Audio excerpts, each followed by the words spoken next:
The following program deals with a controversial subject. The theories expressed are not the only possible interpretation. The viewer is invited to make a judgment based on all available information.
the top talents in the comic book business are here to tell everything they know.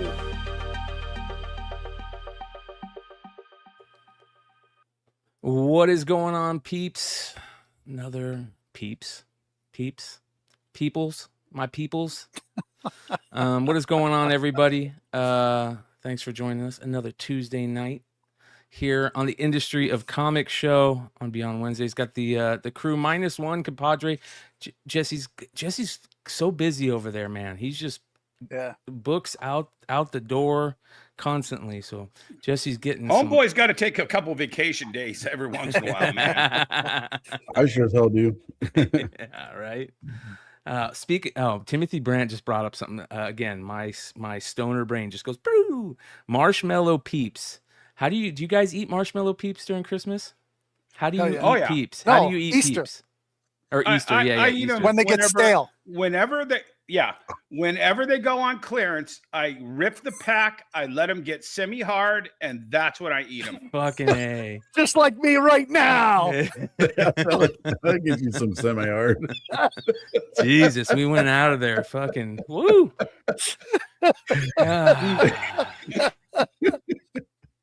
Stale is the only way. Yep. I think my mom still has some stale Peeps from last Easter on the fridge, you know. Dude, what I mean? I've got Halloween Peeps in that shelf right back there. They're the black cat ones, and they're good. I make those last until Easter. Yeah, they don't. Yeah. You can call me Via's right. They don't get the right type of stale anymore. They get hard and they disintegrate rather than being chewy. It's weird. Yeah. Just you guys are freaks, man. They're so gross. I can't eat any of that stuff. It's so disgusting. Dude, I grew up, bro.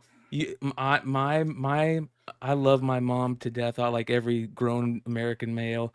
The fucking way she raised me with candy around the house constantly.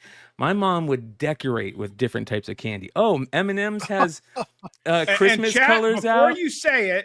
Before you say it, Emmett is skinnier than all of us on this panel. He just looks rotund because of the beard and the Santa Claus look. He's secretly jacked. He really is. Not jacked. I'm a lot thinner than I used to be. I'm right. Yeah. What are you, like a size medium T-shirt? No, I still wear a large because of the length. Because I don't like it to come up out of the shirt. You know? The first thing I said to this guy in San Diego when I met him was, "Dude, your camera adds 100 pounds." It does. Well, it's because it's where it's posted, and I'm down. Yeah. Makes me look a lot wider. I was shocked at how skinny Emmett was. So we have some interesting stuff to talk about tonight. We are going to. There's this crazy thing that has happened. Well, not crazy because we've been aren't we starting with something good every episode? Yeah, but I'm going to tell everybody about what's going on for the show. Okay. So I wasn't done with Pete. That's starting negative. So basically, I don't even know what we were talking. What I was just talking about now. You were going to say what you're going to say show's all the bad stuff that we're going to talk about. Real quick, now I really want to say a big shout out to Big Remo. Love you, brother. I hope you're doing okay, man. We're all. What happened to Remo? He lost his wife. Oh my God, Remo, I'm so sorry, man. brother. Yeah. That's terrible. Oh yeah, Sorry for your loss. Yeah. So shout out to Remo. Love you, brother. All right. So Remo's a great guy. There is some interesting stuff to talk about. We've been talking about for a while now about trust issues in the hobby, and there is some trust issues popping up over the past couple of days in mass that has just been, my messages have been going crazy. So we're going to get into that. We're going to talk a little bit about the Warner Brothers stuff. How can we not talk about that? Which is such a big deal. And it's going to be interesting to see what it does for the hobby. And then, of course, we have pickups. But before we all do that, we're going to talk about what happened this week for these fellas.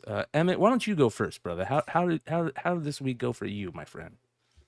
Oh, business is crazy, man. The TMNT Magic release wasn't that hot. I don't know about other shops, but the Magic players didn't.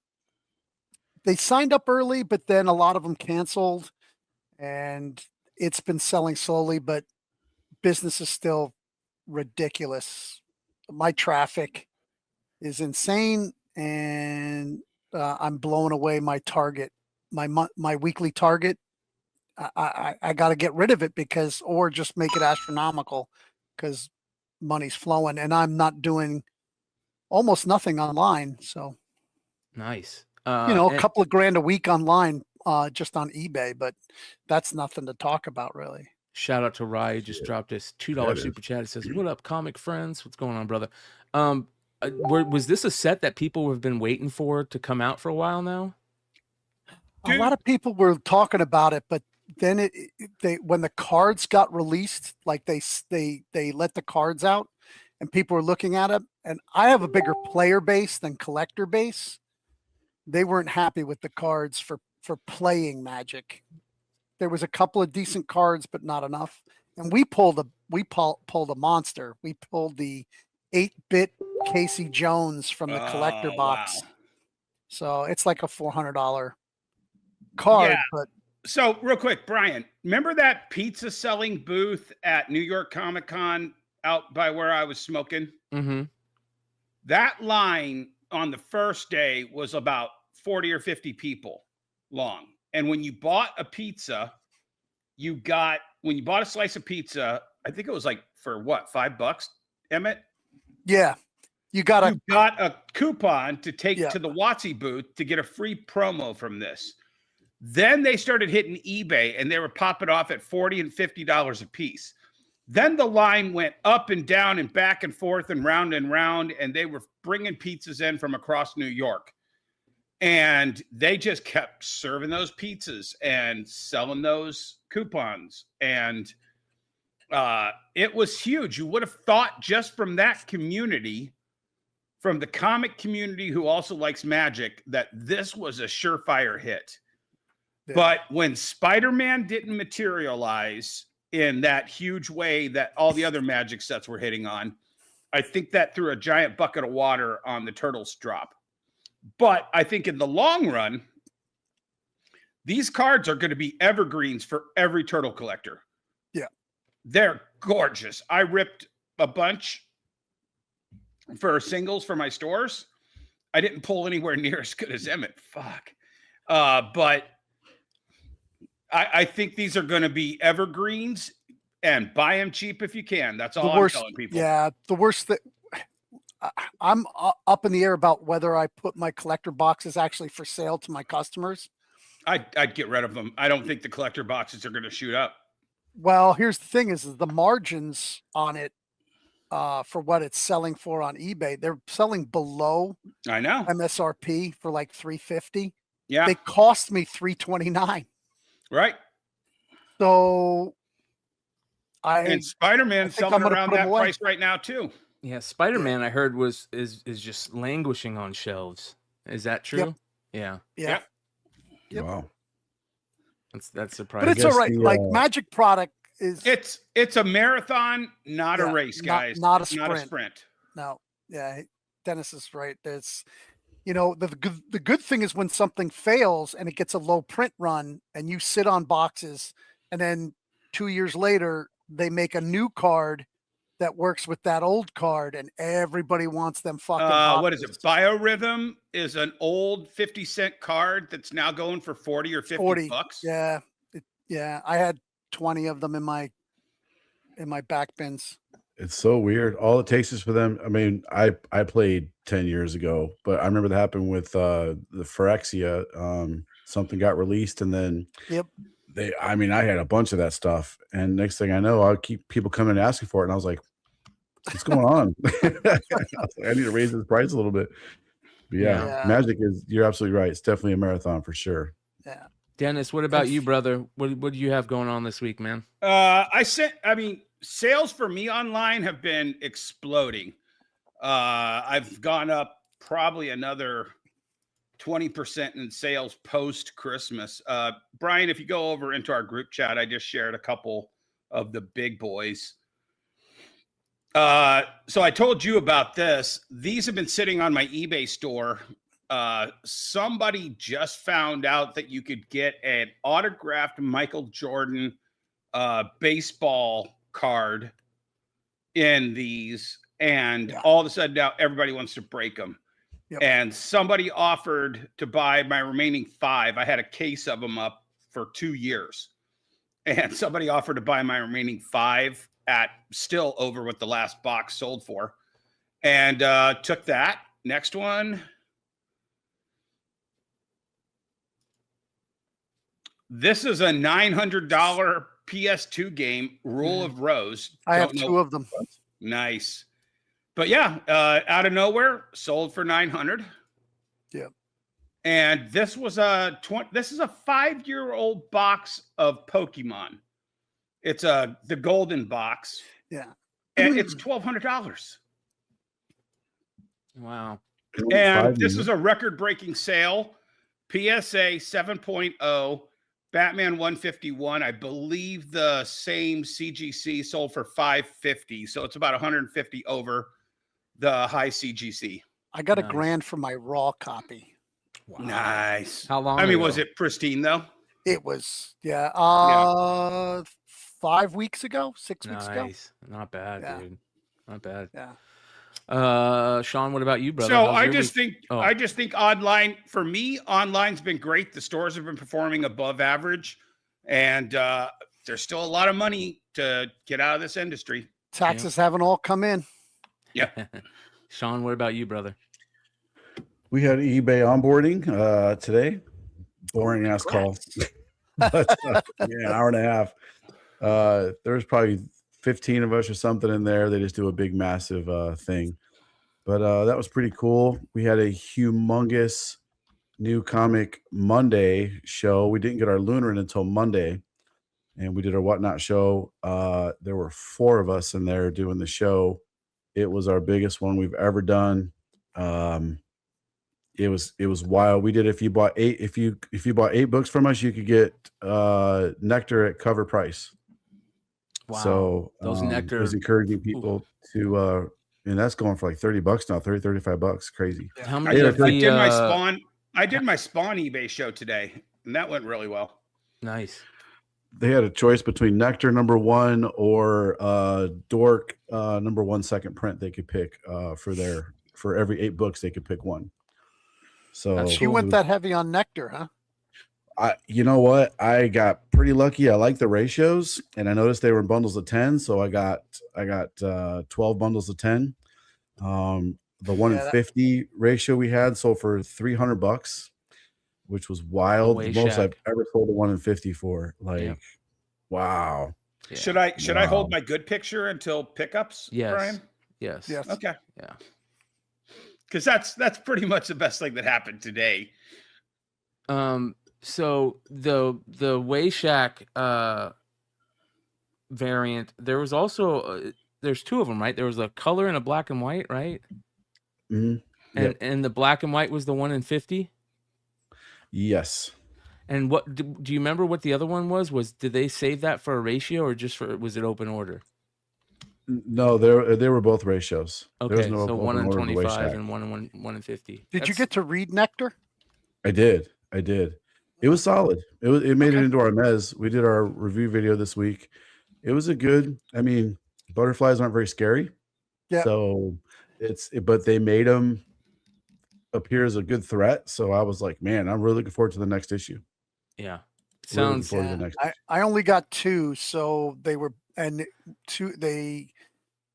ordered by subscribers. So I don't read subscribers' books, so I didn't get a chance to read it. I have to wait for the second print. That'd be kind of a jerk thing to do, right? I read your book before I put it in your box. Yeah. You get all the time from when they open out of that box before you put it in their box that you get to read whatever you want. Yeah, just don't. Yeah, I want them to have the best copies. Well, we don't read like savages, though. It's not this is true. We're going to eat Cheetos while we're reading their books. You know, I put all the books I read back on the shelf. That's for the people who come in and try to. As long as you don't take it into the bathroom and read it and then come back out with a little bit of peep dust on them. So I pulled this isn't the best thing that happened to me this week, but it's something. It was one of the worst, not the worst things. It's a shitty thing that turned into a good thing. So I noticed that Bo Jackson rookies are selling for a ton of money in football now.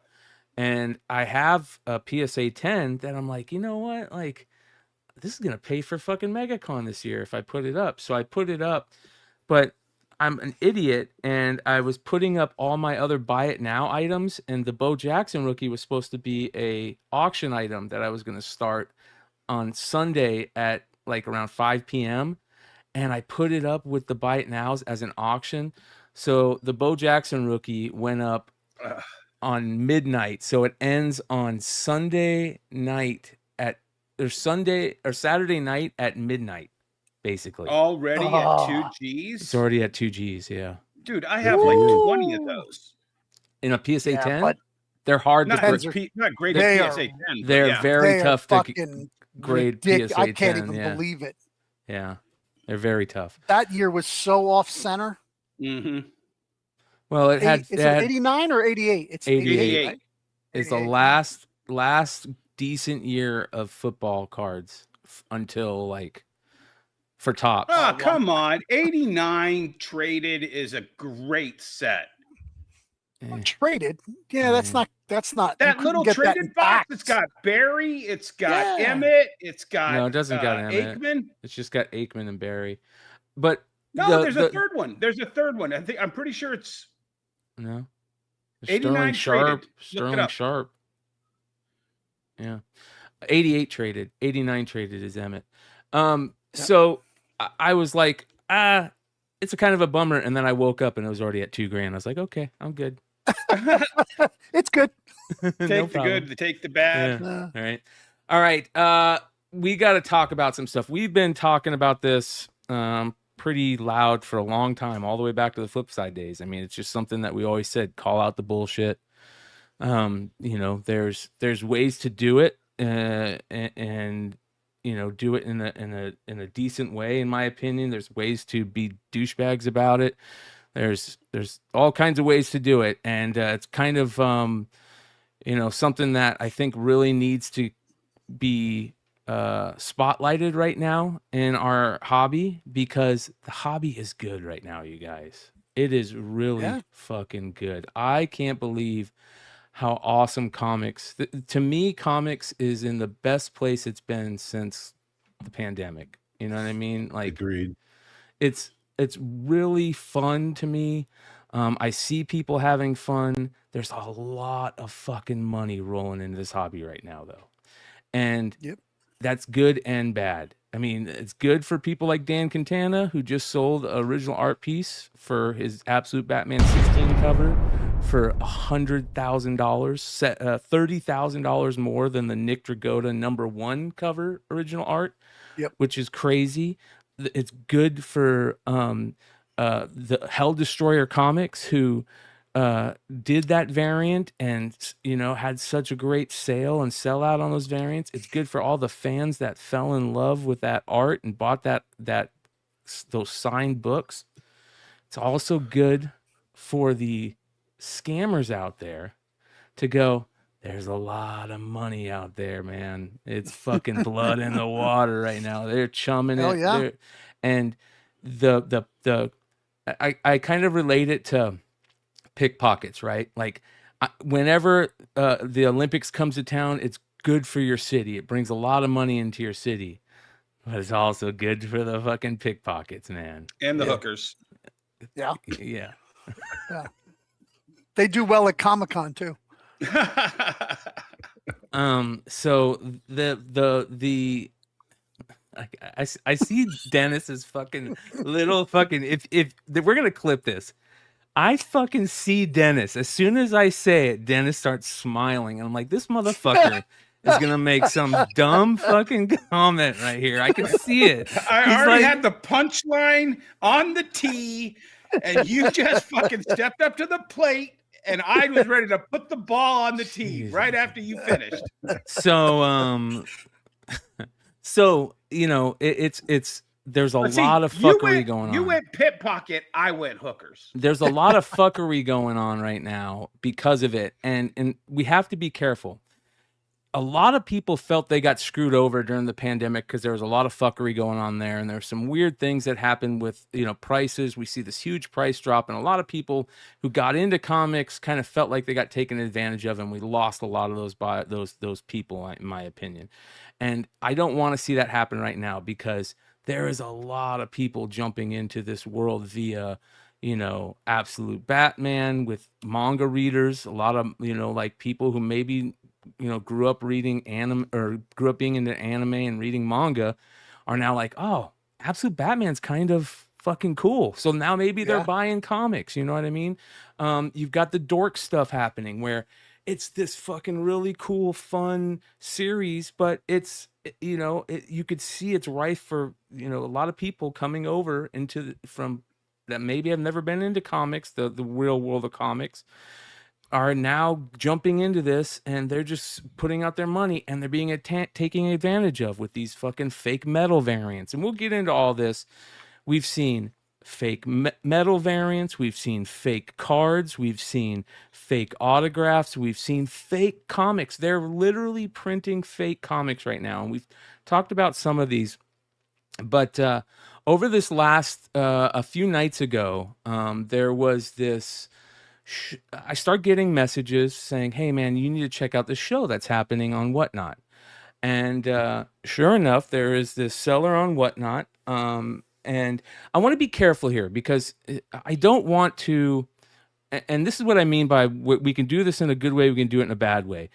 I don't want to bring out the pitchforks, you guys. I don't want to do that. I would rather educate. Damn it, I had mine right here. I'd rather educate and try and do this in like a protective way. Like, hey, let's protect, like, I don't want to be a fucking an asshole and be like, all right, let's fucking go crucify these people. So I just want to put that out there. But, you know, I get this message, and there's this person on Whatnot and selling these books, and I'm thinking to myself, okay, let me check out the chat. The chat saying, hey, these look fake. These looks fake. Next thing I know, I get into the Whatnot sale. It comes up, and he's literally talking with one of the guys who helped facilitate the autographs on this book, right? And the guy is telling him, no, these look fake, and let me tell you why.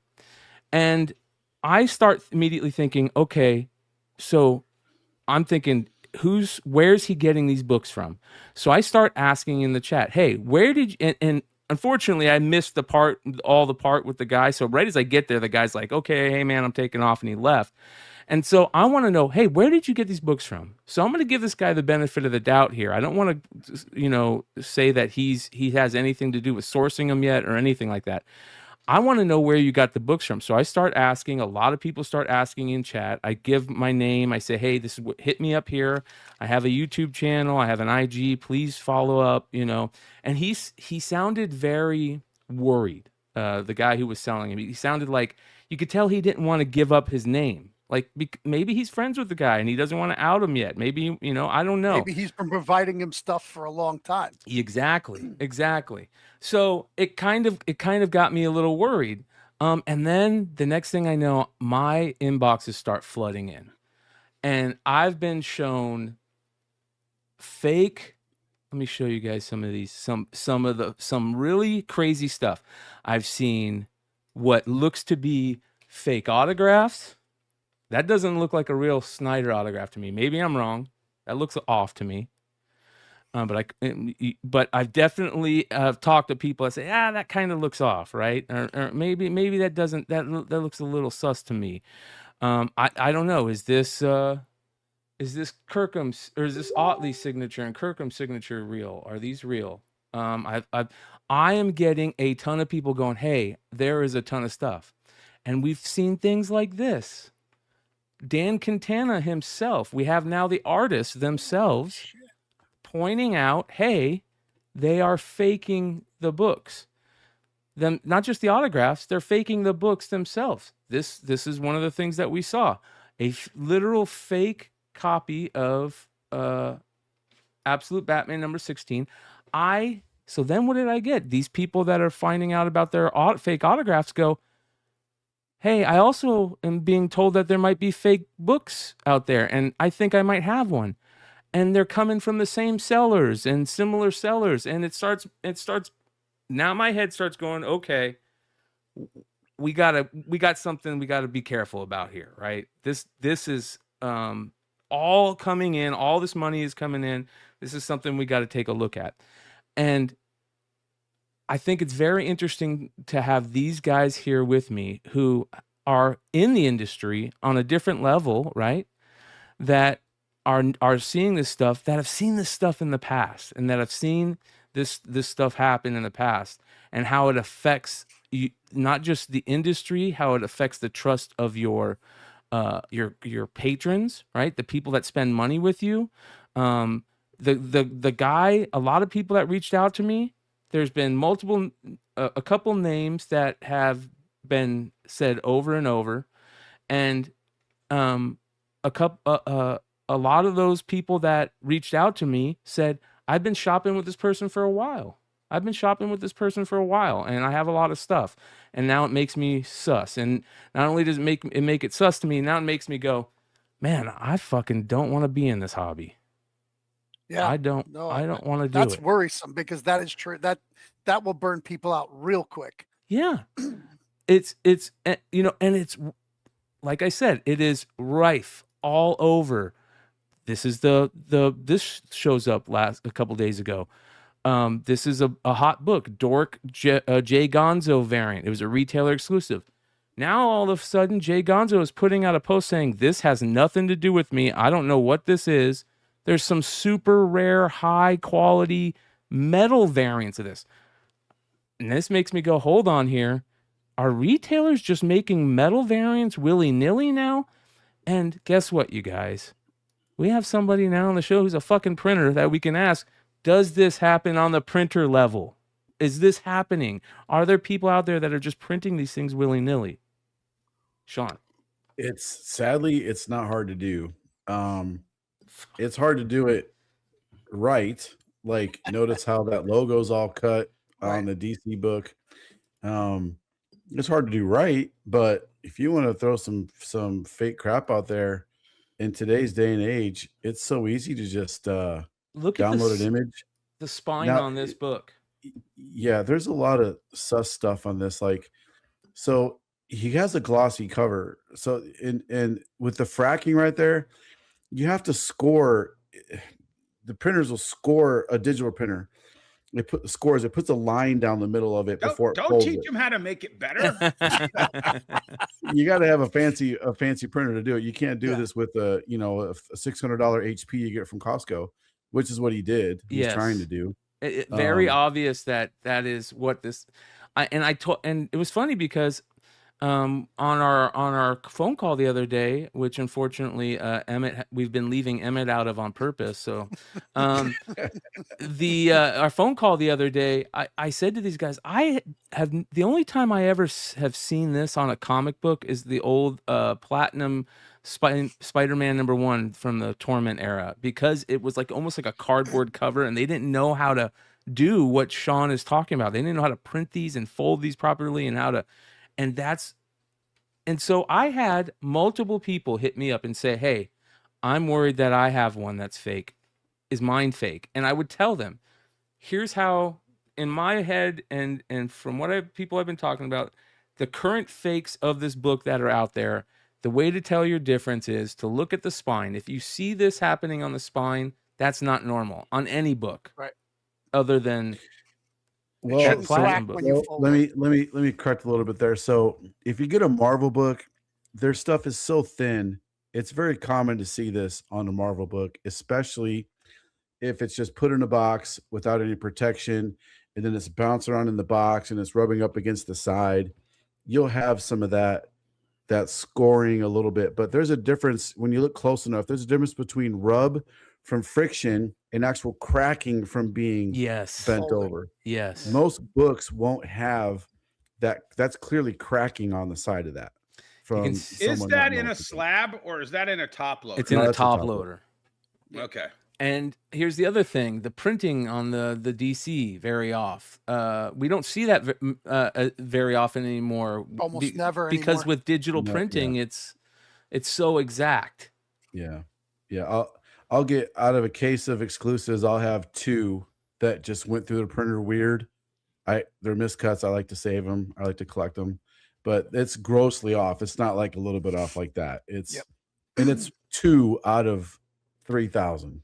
So yeah, it's a clear way to find a counterfeit. And I mean, I'll just add to it.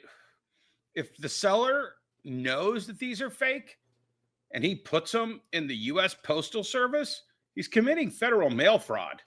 Yep. Well, that's where we're getting into something allegedly. Here.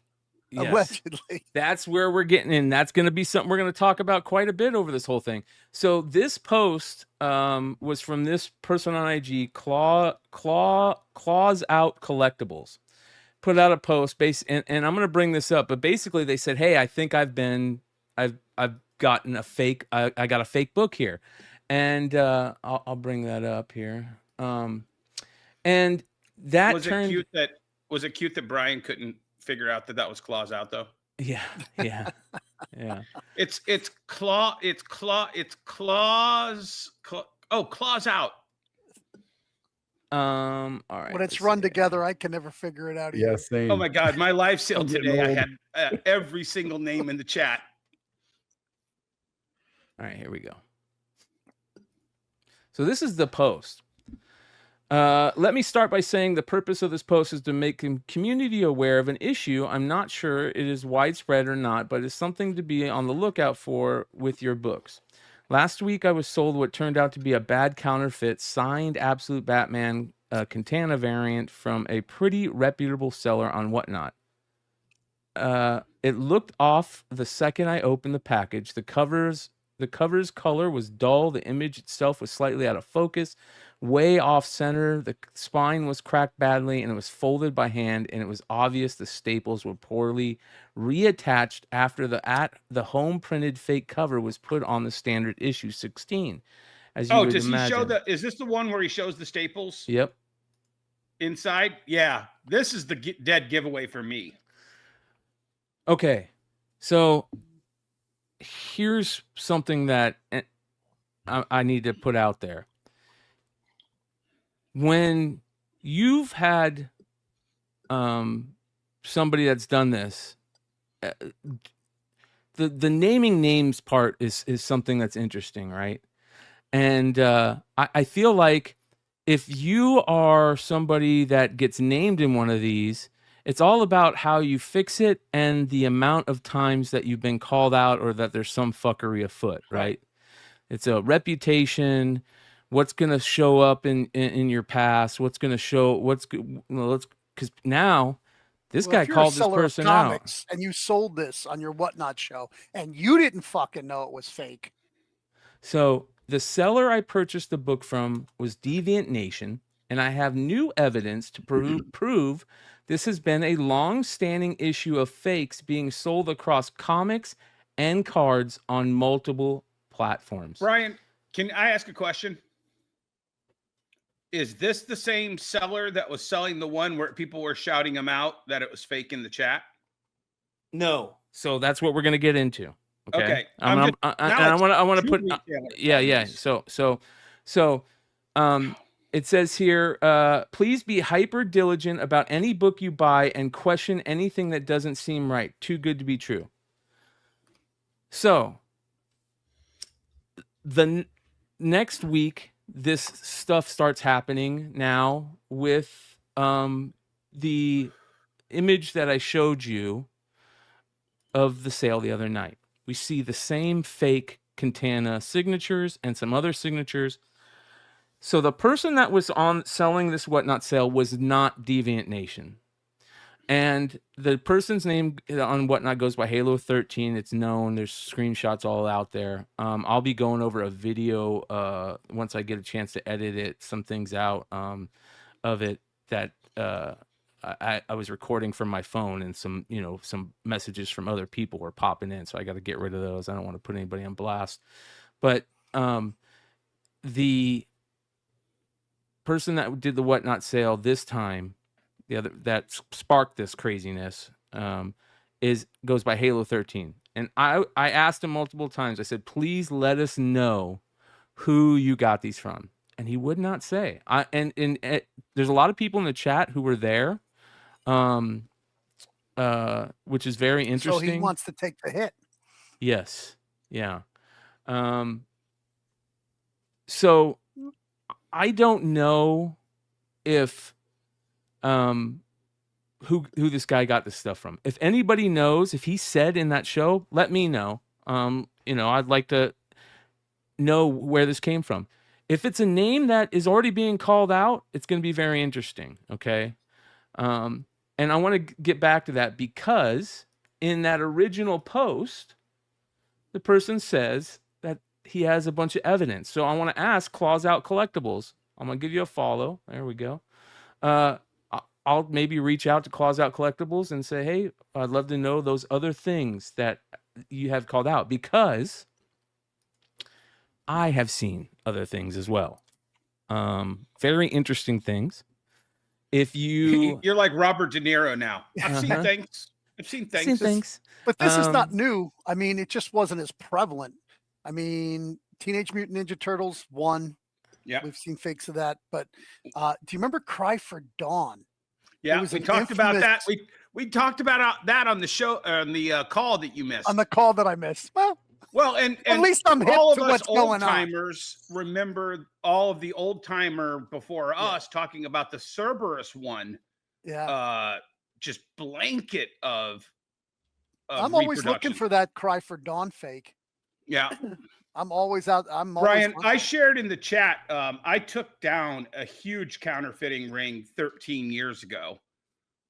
Bleeding Cool actually covered it.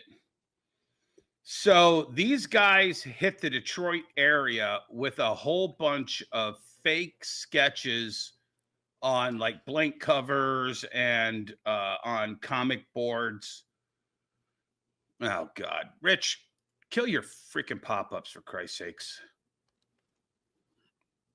There you go. Go ahead. Basically, these guys were hitting stores and they hit like 3 or 4 stores. They came to me.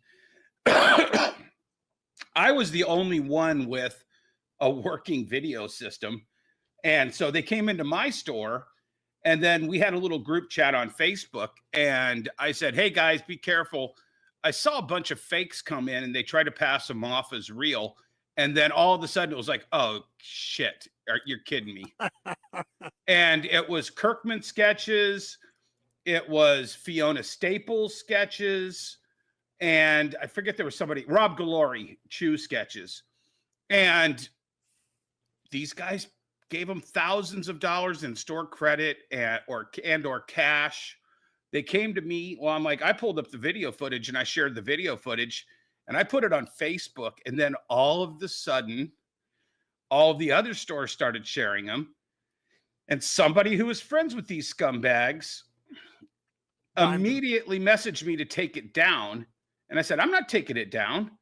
And apparently the guy was a corrections officer in Michigan. And he and his wife were trying to adopt a child. And he didn't want this to go totally active or radioactive.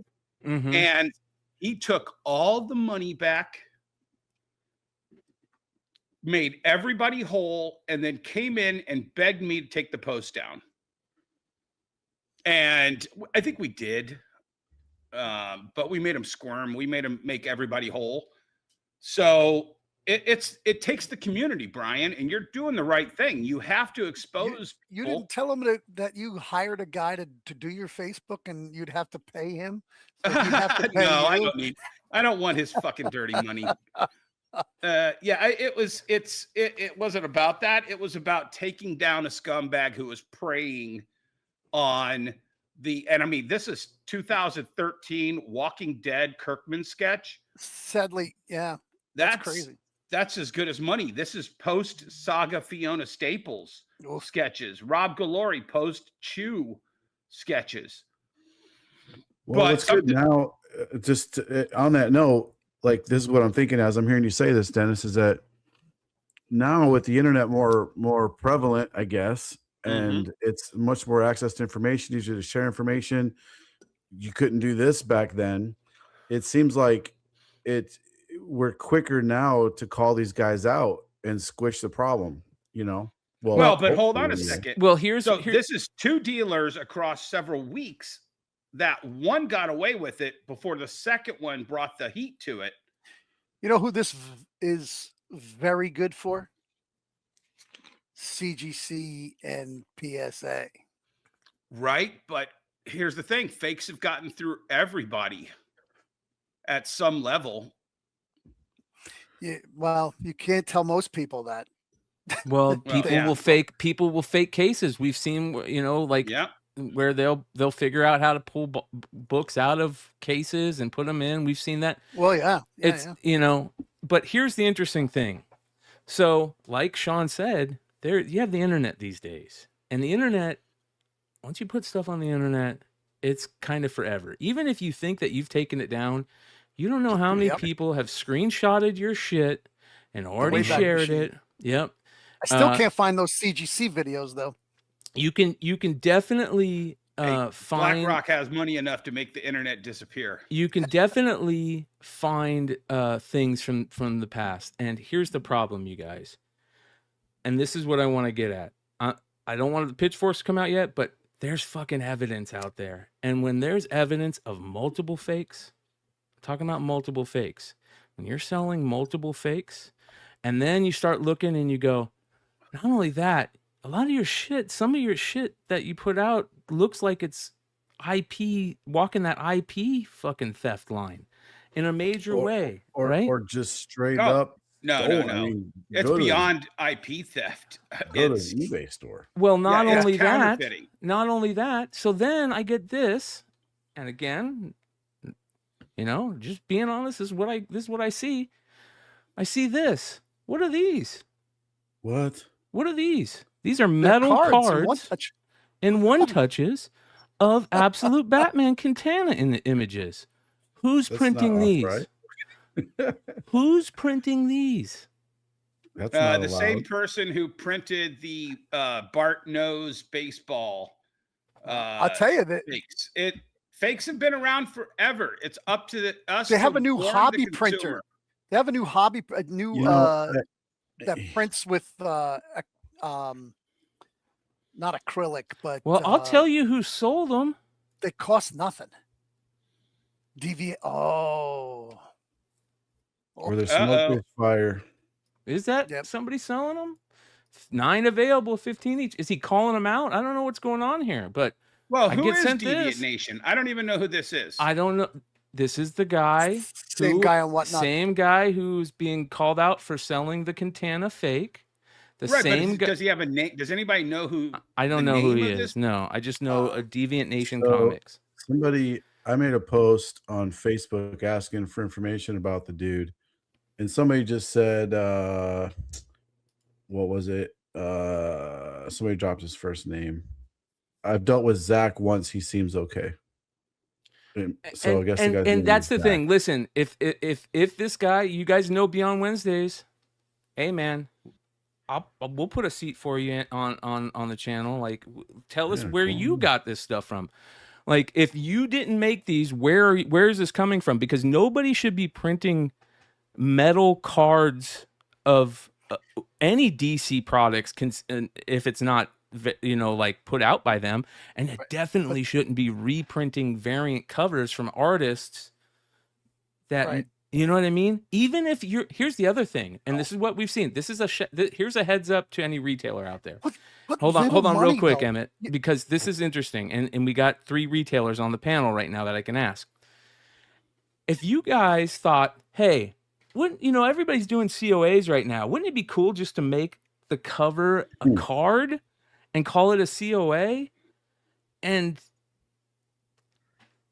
I could do that. That's a good idea. Is that a good idea, you guys? A COA is only as good as the name that's attached to it. Right. Period. But should it look like a fucking baseball card of the cover? No, you're not even allowed to do that. Well, I did one. You can put it in your contract. Well, you have to get permission. Yeah. You can do anything with permission, right? Yeah. As far as if you do it right, I don't think it's a bad idea. Yeah, it's a great idea if it's legit and you can do it with permission. Like on any of my properties, I would do it because it's fun, it's cool, it's a blast. You own those I properties. own it. I can do whatever I want with it. I own it. And we actually did one for a X23 variant, Nakayama Virgin variant, and we were no more. Like, no, sniper hand, you're not allowed to do this. It was a cool idea. Thought it was cool. Just a little tiny card in the back of a, like a Koa. It was that size. It said on it, it's very specifically certificate of authenticity, but it didn't matter. It's infringing upon the card rights. Raider Nation has a point. Once there's Temu, I guess all cats are out of the bags. I mean, Temu doesn't care about copyright infringement. You could get that from Alibaba yeah, Express. any of those places will bootleg everything. So at a certain point, it's just about informing the audience that a fake is fake, that it's not worth any money. I mean, we get kids come in all the time, Emmett and I, with fake Pokemon cards in their collection that they're trying to sell, and you have to break it to them. Hey, your buddy at school who got your really good card gave you a fake in exchange of it. Yeah. And then we educate the parents and the kid on how to tell if it's a fake. Yep. So here's the thing. If you own it, it's one thing, right? To put these COAs out there. I'm going to jump back to the COA thing in these cards. But here's the problem. Say that you're Mark Spears and you see somebody doing COAs of a cover that you've done with them, and those COAs look a lot like cards that you already produce. Do you know what I mean? Like, do you not think that that's going to be an issue? Like, even without Mark, let's say Disney and Little Mermaid. You do a Little Mermaid variant, and you make a COA that looks like a Little Mermaid Topps Chrome card in there. You think that fucking Topps Chrome is not going to be like, hey, I thought we had the IP rights to doing all the cards. Right. I'm not saying it's going to happen, but that's the type of shit you got to be worried about. As a matter of fact, the first time we ever had Sean on the Industry Show was something that we talked about very heavily on here in IP theft and how you have to walk that fucking line very close. And if you fucking fuck up just a hair over, it could mean your whole business gone, poof. Yeah. Everything you own. That's not it. So I know a tow truck company. The guy's name was Mickey that owned the tow truck company, and he put Mickey Mouse on all of his tow trucks, and he had a lot. And they came coming for a guy with a tow truck company. Disney will find you, motherfucker. You ever fuck with a mouse? Go ahead. I'm sorry, real quick. I'm getting information. The dude that owns it could be, I have no idea. It might be, according to information that I have, Zach Christmas is the guy's name. Okay. I'm going to suspect that last name might be fake. Well, here's what's interesting. Okay. So here's what's interesting. I put up a post of the whatnot sale from this Halo 13 guy, and I start getting a ton of stuff. My post says, we're continuing to gather evidence. This is no longer just about questionable signatures. We are now receiving multiple reports involving potentially counterfeit comics and cards themselves, in addition to alleged fake signatures. Names being mentioned in collector reports include creators like Scott Snyder, Nick Dragotta, Dan Quintana, J Gonzo, and others. To be absolutely clear, we are not making direct accusations. We are documenting patterns. We are comparing known authentic examples, and we are collecting firsthand accounts. We are building a timeline. This is about protecting collectors, about market integrity. This is about transparency in a hobby that runs on trust. If you were at any of the signings in question, or if you have books or cards that you personally witnessed being signed, if you have side-by-side comparisons, please reach out. And the amount of fucking people that hit this comment, well, guess who hit it? And a lot of people saying a name. Deviant Nation, right? You guys have the name of the whatnot seller who sold the first known fake Quintana on their live show, right, Brian McClay? ? Investigation should probably start there. This was the first one I saw, first comment from this guy. You guys have the name of the Whatnot seller who sold the first known fake on their live show, right, Brian? Question mark. Investigation should probably start there. I did miss your guys' latest podcast, so I'm not sure how much y'all know at all. Shame on you, glue lover. Hold on. Don't miss a single Beyond Wednesday. he goes, I go, do you have that name? And he says, Deviant Nation on Whatnot. I spoke to the original buyer about the whole situation at length. He also sells a ton of AI covers found in his Buy It Now section. And in his Whatnot bio, it says, it's not AI, it's just better than what you're used to. I don't know if you want this to put this on the show, but you should look up Zach Christmas in Google. Oh, I'm all over it on ChatGTP. I'm deep diving right now. Oh boy. Yeah. So it looks like he was a copier from way back. Oh, okay. No. See, and this is what I'm getting at, you guys. It'll start to unravel. It'll start to unravel. If and this is what I said the other day, like, look for similar situations. Like, you know, if I've been called out for maybe doing fakes multiple fucking times, there's, you know, where there's smoke, there's fire. Where it smells like fucking putrid trash, there might be trash, you know? Or maybe just somebody just took out the trash. You don't know. You got to check. So we're checking. We're looking into this. And this is what I mean by this. There will be more that comes out of this. But the bottom line is, this is not good for the hobby right now. It's not good to have more trust issues when we already have major when it's on fire, when it's going up. Yes. This is the worst. You don't want anything to kill it. Yes. Yes. But this is when all the opportunists, man, come diving in. Yeah. So then person says they do cosplay covers of great timing. Vadolos1 says, I'm dealing with Deviant Nation comics on eBay right now. They ignored all my messages until I got eBay involved. Let us know, brother. Drop a comment in the comment section after the show so we have it for posterity, or hit me up in an email or something. I want to know.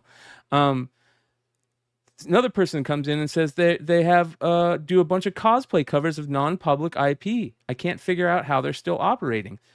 Somebody says, yeah, I thought cosplay covers were all photographs, though. He's definitely selling realistic looking AI. I wonder if he takes pics of people and just write it with AI, maybe. And okay, so real quick, I can address that one. I just sent you something in the chat too. There's CGC 9.9 books with him signed Zach Christmas on his AI covers. I just put it in the chat. So this dude got blown up with, I think it was on Facebook or maybe Whatnot, a little bit of both. He was selling covers and people were going after him saying, bro, this is all AI. And he's in the chat, like, this was live, so it had to be on Whatnot. And he's like, this is not AI, these are real people. I take the pictures myself, and they were clearly AI generated models. Clearly. He tried to somebody sent me a picture. I tried to find it all day today. I couldn't find it. He'd send a picture of proof that he had photo sessions with these girls. It was an AI generated picture of a photo shoot of a girl on the bed. And the dude was like, do you want me to send you a picture of the model holding the comic? And I'm like, that's not proof. You can hold on. Emmett and I would like to see those pictures. like dirty old man. You can do that. You can have an AI picture of somebody holding anything. Yeah. Like, you can make fake people. This is, in case you guys didn't know, this is a thing. Yeah. If you're living a hole, you can make entire fake people out of AI. You can have them mimic your movements. They look super lifelike, realistic. I could take anything and have the hottest girl you've ever seen holding this ice bottle up, like it's mine. So this dude appears to be the most scammiest scammer dude of anybody. And anybody who thinks he's taking pictures where he of got real girls is full of crap. What got him kind of prominent? What did again? Back in the day. What's that? He supposedly was carrying on Thomas Kincaid's. Oh no. Thomas Kincaid. Yeah. He's I remember that guy who the self-proclaimed painter of light. Yeah. Yeah. If it's the same Zach Christmas, there could be many Zach Christmases, allegedly. Yeah.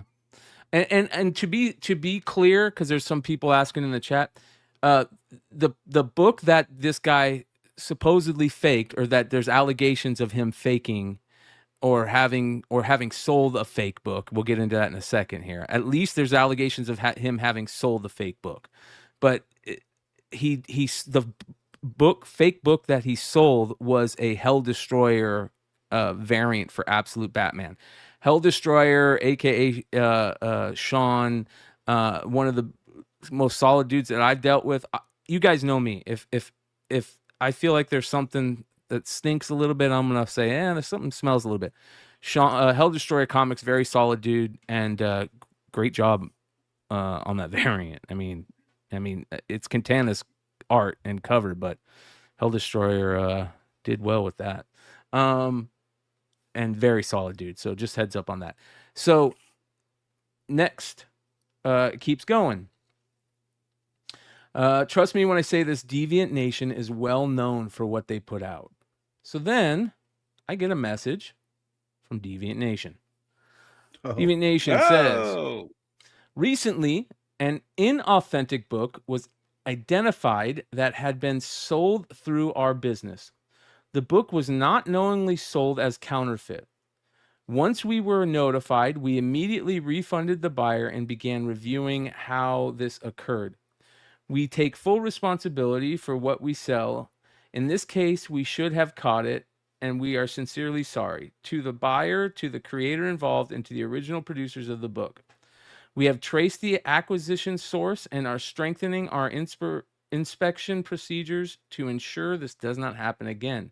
If you believe you have encountered additional inauthentic copies in the market, not from us, we encourage you to report them appropriately. Counterfeit book harms collectors, creators, and the industry as a whole. We appreciate those who allow facts to surface before conclusions are drawn. Deviant Nation Comics. Bunch of people kind of really well written. You have to give them that. That's really well written. I bet you Chat GPT wrote it for him. A bunch of people sounds like he had to write it a few times. A bunch of people jumped on his comment and called him out on it. And he specifically, this one person said, "This is exactly what I have been alluding to in other threads about this. If you really didn't know about it, then out the source." Amen. Name names. If this isn't you, where did it come from? That's what I said to Halo 13. If it isn't you, where did it come from? And if Epstein files. Yeah, it's not hard for somebody. Listen, if somebody came to me and said, hey, I think you might be involved with something shitty, I'd be like, okay, what's going on here? Let's fucking get this figured out. I want to figure this shit out. I'm not going to hide behind something. I feel like if there's not some kind of fuckery going on, you should be all over, like out there, you know. Well, what kind of comic dealer you're that it's just so obviously a fake. Yeah. Right. So then Deviant Nation responds to that person saying, "This information will be disclosed as soon as we are able to. Right now, there is an investigation and we have been advised not to publicly name anyone. We understand everyone's concerns and encourage fellow collectors to be diligent and not only buy from trusted sellers. While mistakes can be still be made, be buying from sellers with solid history and feedback. You can be confident that something does arise, it will be handled."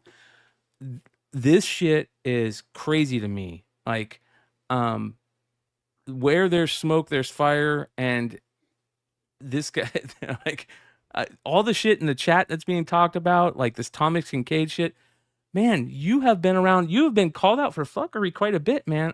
Again, I'm not saying that you did it, but my reputation is so important to me that, like, and I always talk about this. I don't want to be that guy where my name comes up in a conversation where I'm nowhere around and somebody goes, "Hey, what do you think of Brian at Beyond Wednesdays?"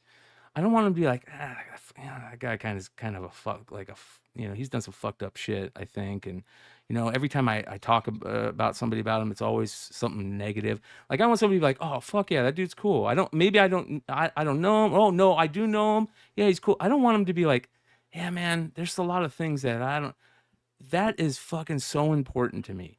And if if that's happening already, you got to be fucking out in the open going, I need to prove this right fucking now. Like, this is who I got it from. This is where I got it from. And most importantly, I'll pause stop one it. thing, Brian. And I don't know this, and it's one of the complaints I made in our pre-show call, and I was actually referencing Emmett.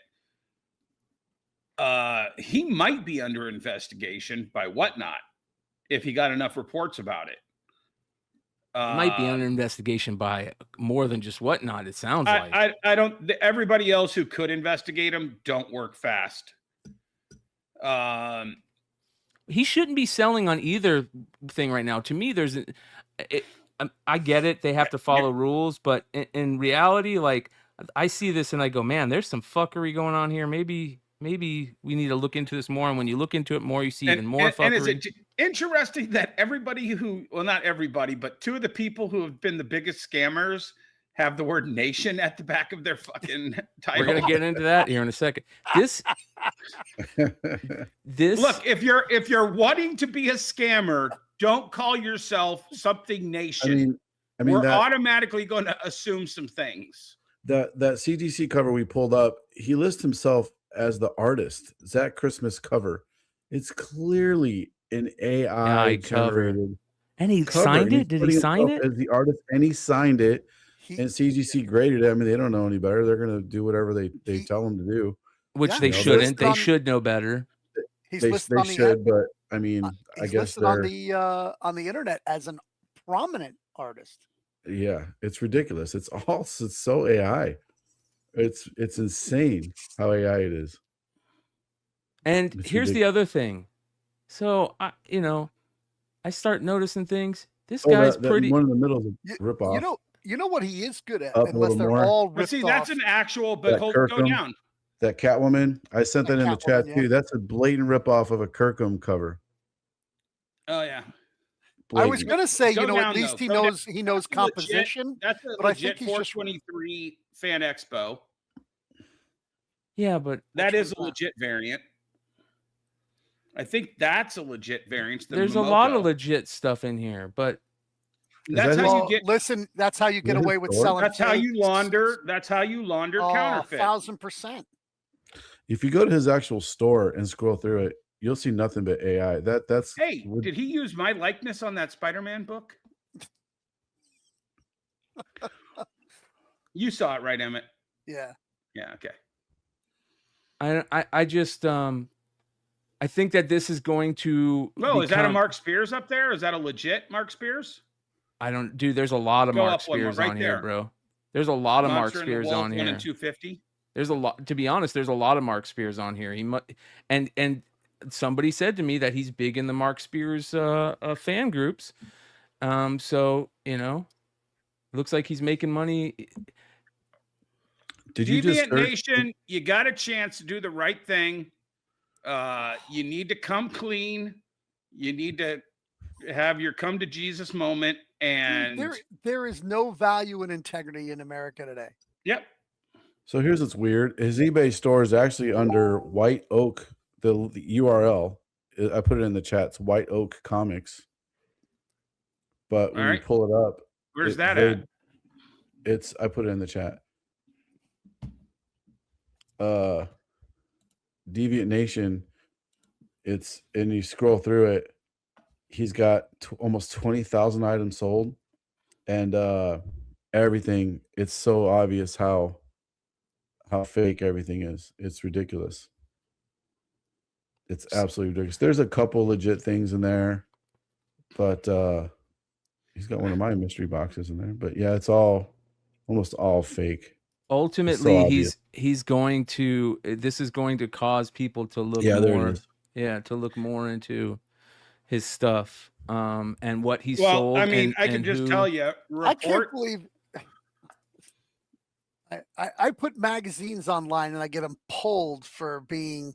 I'm telling you, too explicit when they don't have any nudity on them. I got a Playboy card. Here you go. A Chase autographed Playboy card. Yeah. Where she was not even nude, but because it was a Playboy card. Here's the original. They canned it. Look what he titled that. Absolute Catwoman, nice. Like, there's so much shadiness. But see, that's DC, man. If DC lets them get away with it, maybe they don't know about it. But guess what? There's a fucking spotlight on it now, and they're gonna know about it now. And that's all you can do, Brian. Is that's put some sunlight on it. Call them out. Best disinfectant is sunlight. Here's a fake. Here's Lucifer, a fake the light bringer. Yeah, this has got to be maybe not. Hold on. Oh, what's this? Vampirella. Hey, Nikki. What's this? Yeah. Hey, Nick. You got somebody selling Vampirella limited to 100. Can I just say this from a standpoint? Look at that. The moon cannot be in her face and behind her ass at the same time. That's not even good art direction. She turned around. The arms aren't the same place. Purgatory? Whoa. Uh-huh. Whoa, you're getting in some fucking deep. But hey, open up a COA there. He's got a COA in that third picture. Or fourth picture. Next one down. Next one. That's his COA. His bootleg art. Was that bootleg or is that the real one? No, that's AI art. That's AI generated Wonder Woman. That's a bootleg art of Wonder Woman. Somebody's hand numbering those 6 of 100 for a book that doesn't even have that on the cover. But is it even a comic? That's how he gets away with it. Yeah, right? There are art books on there. He just puts a bunch of his fake AI art back on to the episode inside 5. and calls it an art book. Bottom feeders. Stop. Look, here that kind of almost looks like Zombie Tramp a little bit, huh? Jesus, look at all these. There's so many. It's ridiculous. Yeah. And some of them was made with older AI. You know, AI is changing so fast. Yep. You had to put your own face in there. So these are, I promise these, if you look closely, you can recognize some of the faces of like actresses, porn stars, whatever. So obvious. You know, Greg Land. Greg Land. That's what I was about to say. I beat you to it, Emmett. Yeah. You get that much of a beat before I'm just gonna jump on it. I can build 100 bridges. But this is shout out to Swag. I think Swag was in the chat tonight, but he put out a video about this today too, and we're gonna speed it up. Let's check it out. We gotta check out. Oh God, Mickey's voice at double speed. I don't know if we can handle that. Sorry, Swag. I saw you in the chat earlier. There we go. I appreciate the shout out. Going up for sale, and I know. collectors need to be. I heard that he did bring up your video, which is fucking hilarious. That we already talked about it. Yeah. Of bootleg, fake, scam comics going up for sale, and collectors need to be a little bit careful because now we might get to hear Sean in 1.5 speed too. Now that we're in this modern comic market where there's a lot of things selling, well, money begets a lot of maybe unscrupulous sellers to the hobby. And in this video, I kind of want to go over this current Moon Knight Peach Momoko cover that was being called out by Sean over at Comics Elite. This post done by J Gonzo about a fake metal cover that's being made for his Dork #1 variant, as well as Dan Quintana talking about fake books and fake autographs for his cover of Absolute Batman 16. A lot of shady stuff going on in the comic book hobby right now. And in this video, we're going to talk about it. But of course, before I get to it, if you guys could like, comment, subscribe, I appreciate it. Is that Peach Momoko die cut dust jacket limited to 50 thrown over the top of a regular cover? Yeah, you'll see. Yeah. Okay. For this MegaCon exclusive. Now, shout out to Como, who had actually made me aware of this video that Sean over at Comics Elite had actually put out. He talks about this dust jacket and why collectors should be careful about it. Let's listen to what Sean had to say and break it down ourselves. Okay, I've heard a lot about this. I haven't watched a video about this yet. Let's check and see what's happening here with this guy. I'm going to show you one more time, Chad. Die cut, dust jacket, COA with the Moon Knight. See? Doesn't that look like a fucking card? Looks like a card to me. COA holder. And don't forget, here is your first buyer's giveaway. You ready? Limited to 800. In my opinion, he doesn't own the rights to Moon Knight, the logo, the art that's being used, the character. This appears to violate agreements if this is done without publisher approval. I would be shocked to find out if Marvel approved this. So there you have it. Very interesting comments from Sean right there. Now, if it wasn't clear to you guys what we're actually talking about, MegaCon is coming up, which of course is the first big con of the year. It's the one that happens in Orlando. And there is a Peach Momoko variant cover for Moon Knight, as you guys can see right here from this recent eBay sold listing. Apparently what this seller actually did is create this Moon Knight dust jacket that he is putting over top of the variant cover, which, you know, kind of is a cool idea on the surface. But what Sean is saying is that as a publisher, you actually don't have the right to do this unless you have Marvel's approval. And he kind of made reference to the acetate situation when, you know, Clayton Crane had stapled on, you know, the acetate cover to make a new exclusive. That's not really how Marvel rolls. Now, granted, this seems to be a little bit different because it's not actually attached to the book, but it is interesting. Don't strike me, bro. Don't strike me, bro. Go ahead. I think it's disingenuous to say Clayton Crane stapled those covers on there. Yeah. Whatever. Black Flag Comics. It was Black Flag or Black. Was it Black Flag? Yeah, Black Flag Comics. Yeah, it was Black Flag, and you have to call that out. Was that meant to happen? No, that was. I have something in my tooth. Freudian slip. Black Widow or widower, because he lost his wife to Clayton. Jesus. Clayton They're still going strong. I mean, good for her, man. They're killing it. I think he may have been. Anyway, that's a whole other topic. Really? I thought recent cranes have been They've been piss poor to me. Yeah, very mailed in. Yeah. All right, here we go. And on the interior, this person made what is effectively a COA and made kind of what I would call a trading card that actually does have the Peach Momoko art on top of it. Now, I don't want to point fingers. I don't actually know if the seller has permission to do this or doesn't have permission to do it. But according to Sean, he does feel like this is actually skirting the line, and this could cause a lot of issues for people that actually want to pick up this book, especially when you consider that right now on eBay, I mean, the list prices for this thing, $220, $200, $285. And if you go to sold prices here, you actually have one sale that actually happened at $290. And then you had this other one that was $180. How many of these did he print? He said they were limited to 50 in his chat in the sale. So is it just a slip cover that you put the comic in, or is he giving you? Is he it's getting a folder? It's basically a folder. Are you getting the book with it, or are you just getting the folder? No, he's going to buy the $4 book and then put it in this thing. Okay. Yeah, so it's like a dust jacket with the book. How do you get away with the shipping at eBay? Because you have to have your stuff shipped in a certain amount of time. When you're pre-selling something that, you know, MegaCon's not happening for another 2 weeks, how do you not ship this out right away and eBay lets you go about your business? There's a couple of things here, bro. There's ways around that. And then number two, he had these in hand already. He was selling these on Whatnot before he put them. So how did he get the variant before MegaCon? No, you can do a variant. The guys will do MegaCon variants on a book that came out 3 months ago, and they'll sit on it for MegaCon. They'll sit on it, yeah. Oh, so Marvel made the variant, and then he made this extra dust jacket. Exactly. Yeah. Manufactured scarcity. Right. You know, manufactured margins.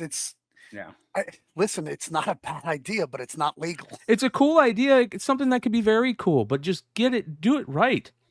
Yeah. I mean, I don't think this is I think this is a little like it could be done cooler. There's certain reasons to do it. It shouldn't be done on every book. It should be a reason to do it. You know what I mean? To do something like this. Probably did it on a Cricket. Yeah, right. Here we go. Auction again could be a fake sale, could be market manipulation, them trying to promote this exclusive going into the con. But either way, that's a crazy number if that's what people are actually paying for it, considering that the actual con exclusive right now is commanding around $40 plus $10 shipping. So you can just put a die cut cover over top of the comic book and then instantly increase it to $200. I don't know if this seller has the right to create this thing or not. I don't know what the legalities are. Maybe if you're a lawyer, you can add some info to the comments down below. But it does really feel like we're treading on acetate territory. We're back, baby. 2021 all over again. If you're somebody out there who is a collector going to make a con, or if you're somebody that plays in the exclusive game, you definitely have to think about what type of things you're buying, and you have to make sure that you're buying from reputable sellers. You know, someone like the Comic Book Boys, who also happen to be the sponsor of today's event on Saturday, February. I want to say thank you to the Comic Book Boys again. We also have this post right here from J Gonzo, who, if you guys don't know, did one of the variant covers for D'Orc #1. Shout out to Cattle Trader that says with a $2 super chat, I put these on my elementary school books. Lol. Yeah, right. Which was selling like crazy on the aftermarket. And he actually made this post right here that, as you can see from the photo, not me. This is not authorized. I have nothing to do with the seller. I have no idea what COA they could possibly be offering, but this has nothing to do with me. Now, for context, apparently this seller on eBay had made a listing that says that they were selling a D'Orc metal print, only 6 made by artist Gonzo, super rare, high quality with COA, and they actually got an apparent sale for $338 for it, which is absolutely insane. I don't know who the seller is on eBay. I mean, they seemingly have a very high. Now this is we've saying that same realm of people making prints, but you're swiping the art. You're not even, you know what I mean? It's such it's a direct swipe, and then it gets into the thing like you talked about. There's these laws, right? You start shipping these, and they're fakes and all this weird stuff. You're getting into some major stuff.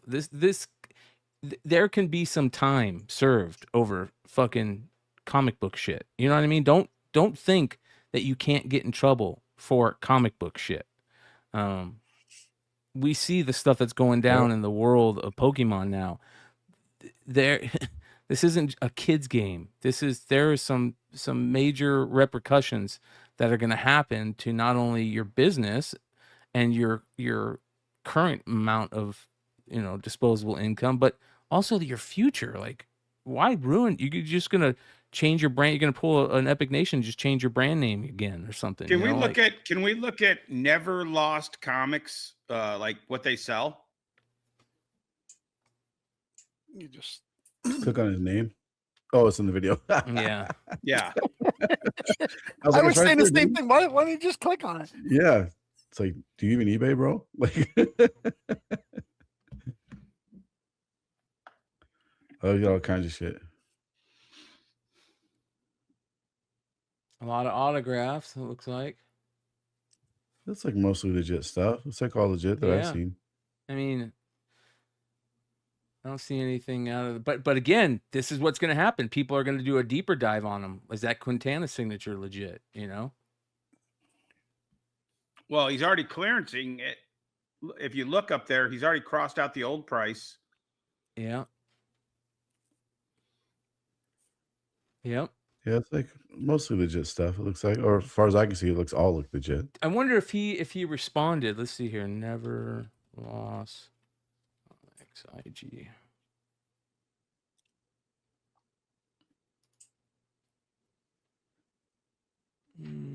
Did he respond to this? It'd be hilarious if it was the same response that Deviant Nation gave. Cut and paste. I don't see that. I will not reply about this while I'm under investigation. But well, the thing is that he also could have bought it at a con, at a local small con. Yep. And a guy had him. Or if he's a boother at a convention, somebody comes up and trades it to him, and he thinks he's got gold. Yep.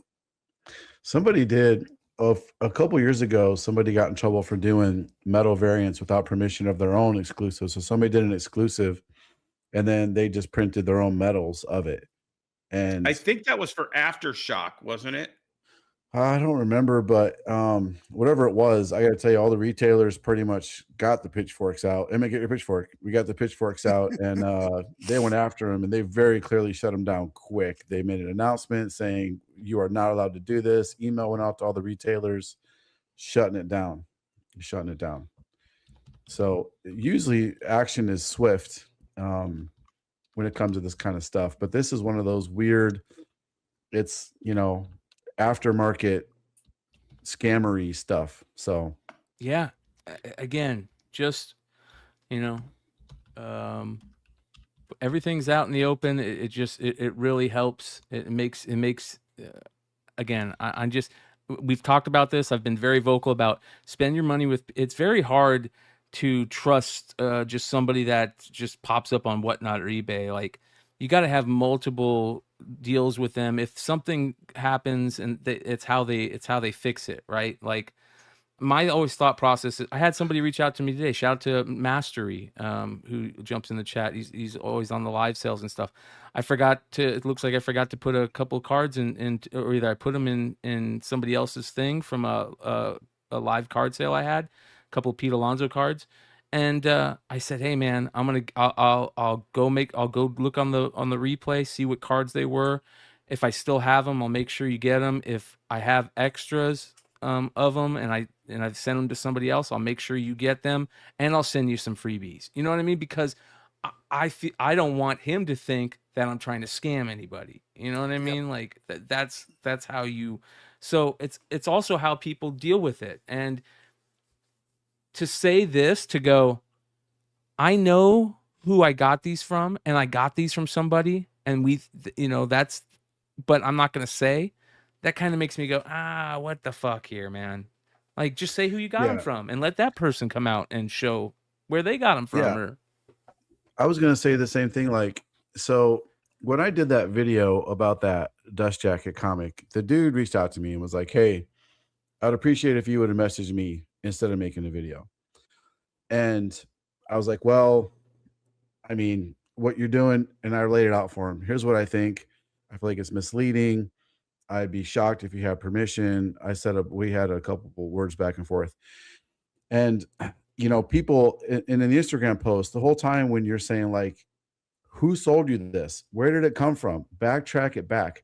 I understand the side of, oh, I'm not a rat. I'm not going to rat people out. But there's also a point of doing the right thing. Like if someone is scamming in an industry that we all love and care about and trying to make livings in, and we want the scammers to get out, there is no such thing as like, oh, I got your back, bro. No, man, you screwed me over, bro. Yeah, you're making my brand look bad. Yes. Right. Yeah, you're making me look bad. I'm going to call you out. So even if someone's in the, and if you catch a scammer, I called out this dude, Craig Oscarson, I think it was a long time ago. And man, when I called him out, he was all over me in private messages. Bro, please, I'm going to make this right. Don't say anything, like begging me, please don't say anything. Don't get suckered into that, guys. If you catch somebody scamming, that's why I did that video, because I knew this guy wasn't going to go back and say, hey guys, to all of his buyers. He didn't go back and say, you know what? I didn't have permission. This was actually unauthorized. I probably shouldn't have done this. As far as anyone that bought that knew, it was an official thing through Marvel and through him. And that's where they're paying all this money for it, So he didn't go back and make it right. He never made a post or an announcement and said, hey guys, I shouldn't have done this. He just continued to sell them. So I was like, you know what? I'm going to make a video telling everybody what I think is the truth. In my opinion, this is this, that, the other. Yeah, I made the little parody video about it. Everybody saw it, making fun of the dude. And that's how I saw it. So guys, the age-old adage of see something, say something. Yes. Ask I'm not saying run to the internet, make a big giant post, but ask the right questions, say something. And when you do find scammery and fuckery going on, it's almost incumbent upon everyone to say something or message it to someone like me or Brian or any of these guys here, man. Well, I got no problem making a video about it. I don't care. Bring a few people in, get a consensus, right? If you don't feel comfortable calling somebody out. Yes. You shouldn't do it on your own just by yourself because you may not be knowledgeable enough. If you're knowledgeable enough, sure, go right ahead. Well, you could get in trouble if you don't word it right. Right. You got to word it right. Right. And honestly, not, no one may see it. You may make a post and you're Joe Blow posting about your kids every day and, whatever, work sucks. And obviously you make a post and your grandma and your dog and your cousin like the post. No one saw it. Reach is important too, And again, when it comes to calling it out from Beyond Wednesday style, we do it a lot. We've been known to do it. But at the same time, I always say, hey, there's a seat for you. If you want to come up and state your case and say, this is what happened and, let the court of public opinion do it, you're going to be better off, I think, doing that unless you're guilty. If you're guilty, you're going to get fucking roasted and you fucking deserve it.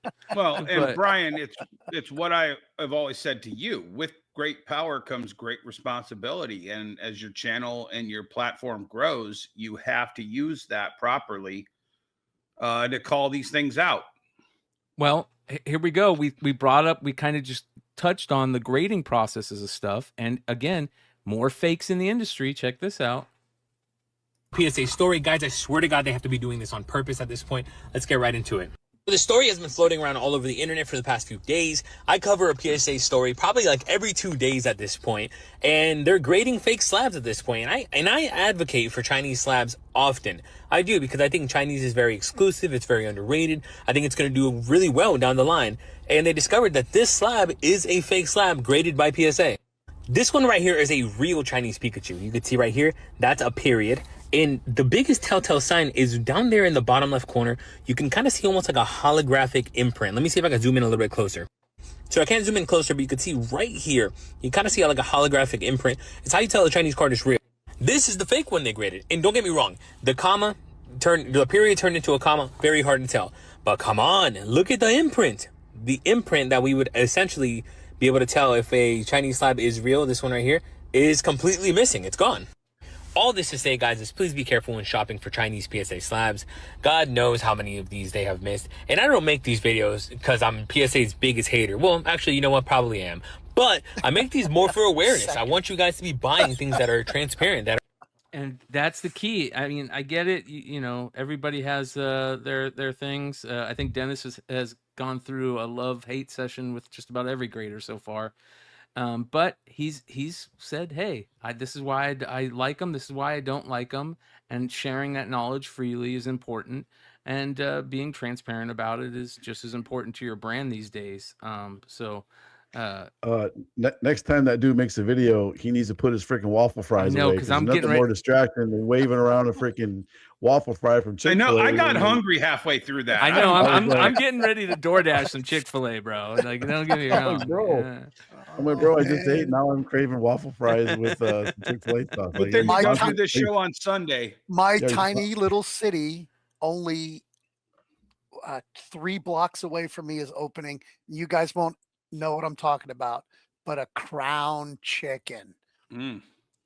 It is a ghetto chicken joint that's run by Middle Easterners, and it is so good. We have a it doesn't have brand Chick-fil-A in Detroit, sauce, but we have a brand in Detroit called Crispy Chicken.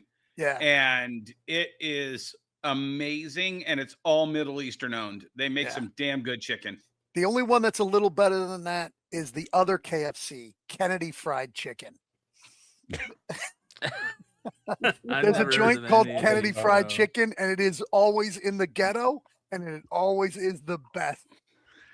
All right. Yeah. I'm gonna have to go visit. Yeah. I could pass on Culver's. Now we're talking about chicken. See, that guy distracted us. See, now it worked. He's sponsored by Chick-fil-A. Him waving that damn waffle fly around freaking got us all talking about it, giving him free advertisement. Yeah, fucking A, man. All right. Ryan, how many people are watching and how many thumbs up do we have? 153. There is 150 people watching, and how many thumbs up? 15. 15 thumbs up. Oh, holy shit, you guys are slacking. Yeah. Come on, guys. Give him a little bit of love. Come on, man. It's so easy to hit the smash that like button. Yeah, you can even do it when you're watching on your TV. Just use your remote. You just go up and over.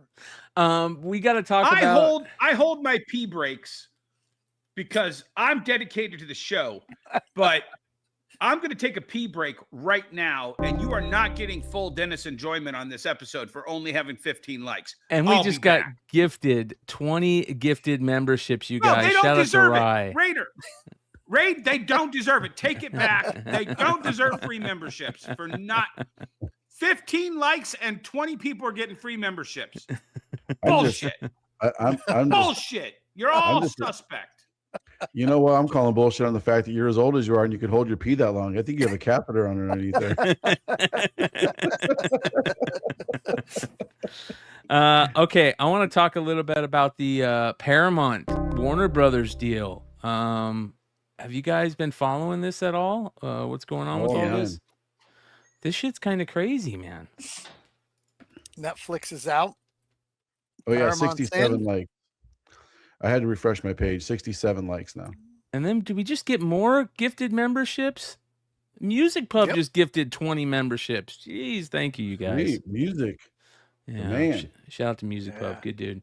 He's a great guy, man. Yeah. So Paramount debt to hit.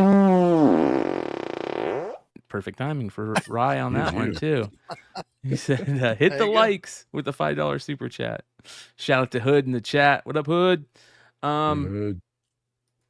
Okay, Paramount debt to hit $79 billion after Warner Brothers deal. No plan to sell cable assets.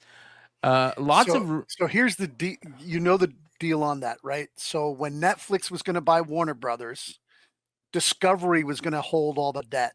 Yes. Yep. And Warner Brothers is going to be debt free. But if you Paramount wants all of it because they want the CNN, they want all the assets of Discovery too. So by buying all of it, they get all the debt, which they wouldn't have got if they just bought Warner Brothers. Wow. So yeah, that's a lot of fucking debt, and most of that debt is from buying Warner Brothers.